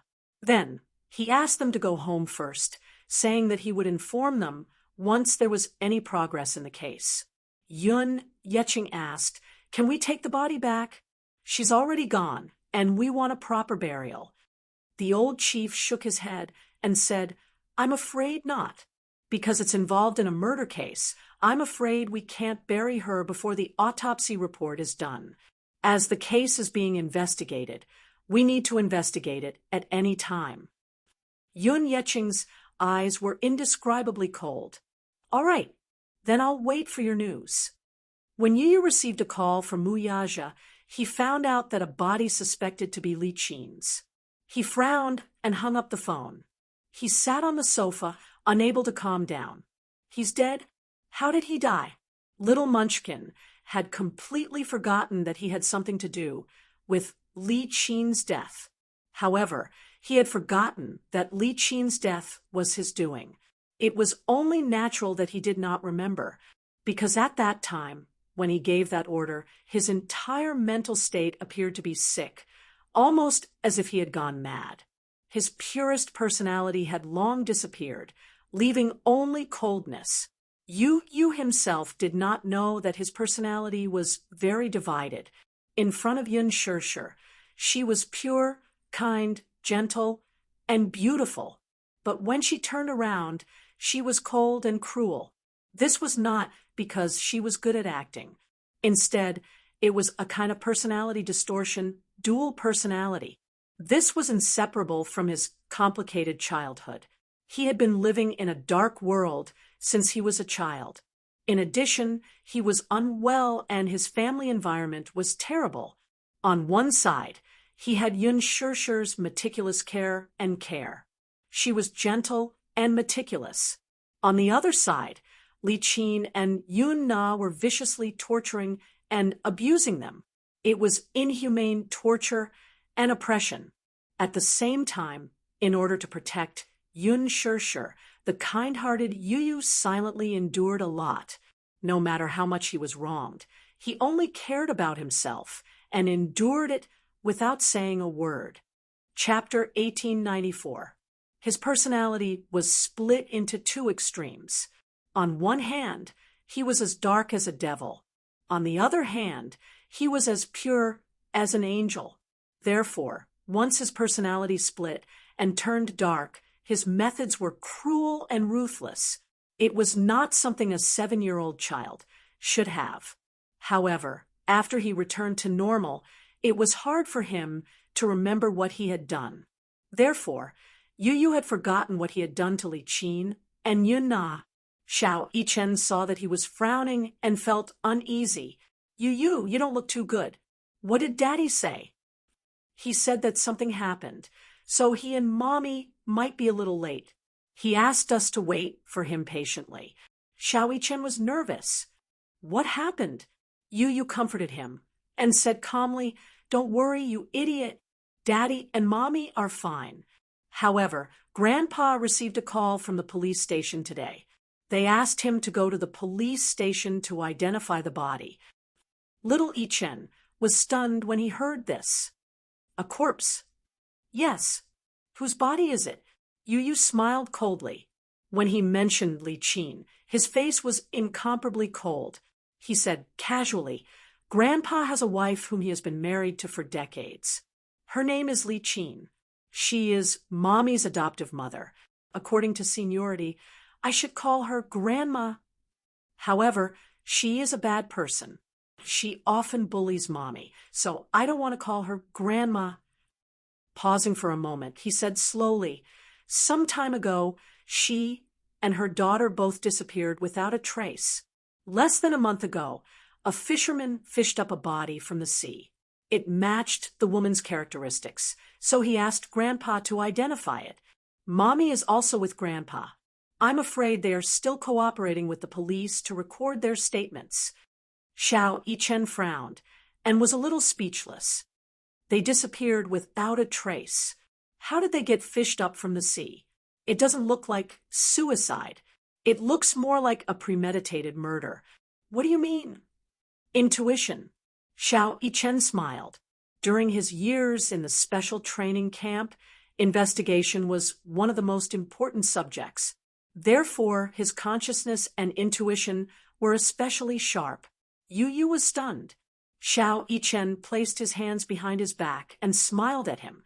Then he slowly said, "Apart from my intuition, if I were to calm down and analyze the situation, I wouldn't have gone through so much trouble to jump into the sea. Think about it. The capital's coastal theme is the estuary where the Longping River flows into the East China Sea. If it was suicide, Then she would have to take a boat to the East China Sea to complete the condition of suicide. You have to know that there are only a few ports in the capital. The ports are tightly sealed, so I suspect that it was murder. I suspect foul play. Xiao Yichen's words instantly disrupted Yu Yu's train of thought. It was as if many fragmented fragments had been squeezed into his mind. There were the sounds of women begging for mercy, crying, and wailing, accompanied by thoughts that were surging like waves, rising and falling. His mind quickly fell into chaos. He fell onto the sofa in a daze and held his aching forehead. He fell into an inexplicable state of shock and uneasiness. Fragments of memories flashed before his eyes like a merry-go-round. Chapter 1895. Go ahead and cry. Your mommy isn't home now. Let's see who's going to help you. Let's see who's going to protect you. Isn't it too easy to just throw her into the pond? Chop them up and feed them to the sharks. Their deaths aren't worth pitying. I'll give you the money. You deal with the people. You understand? Agent Lee, give him the money. You, don't be blinded by hatred. It was as if a fountain had instantly gushed out from the depths of his memories. It was the scene of Yun Na crying as she knelt before him and ceaselessly begged for mercy. You, it's Annie's fault. It's Annie's fault. Annie was blind in the past. It's Annie's fault. Auntie swears that I won't bully you anymore, and I won't bully your mommy anymore. You, do you really want to kill us? I know that you're just scaring us. We were wrong. At the very least, for the sake of your grandfather, please let us live. You know, you're hiring someone to kill us. It's illegal. It's intolerable. Boo-hoo, you, I don't want to die. I beg you, spare me. Her sharp and piercing cries kept ringing in his ears, pounding on his eardrums. Yu clenched his fists tightly and sat on the sofa. His entire body was unbelievably stiff. Xiao Yichen saw that he was in a terrible state and couldn't help but touch his hand. When his fingertips touched it, he suddenly realized that he was covered in cold sweat. You? Xiao Yichen called his name, but the little guy didn't react immediately. Yu, what's wrong? Yu suddenly came back to his senses. His eyes widened as he looked at Xiao Yichen's face in shock. What's wrong? Why do you look so pale? When Yu came to her senses, she realized that her limbs were cold and her breathing was rapid. Her back, in particular, was drenched in cold sweat. I think I killed someone. He suddenly gripped his arm tightly, his brows furrowed. The memories of breaking through the seal of dust repeatedly stimulated him, reminding him that he had once given a very cruel order. Did you know?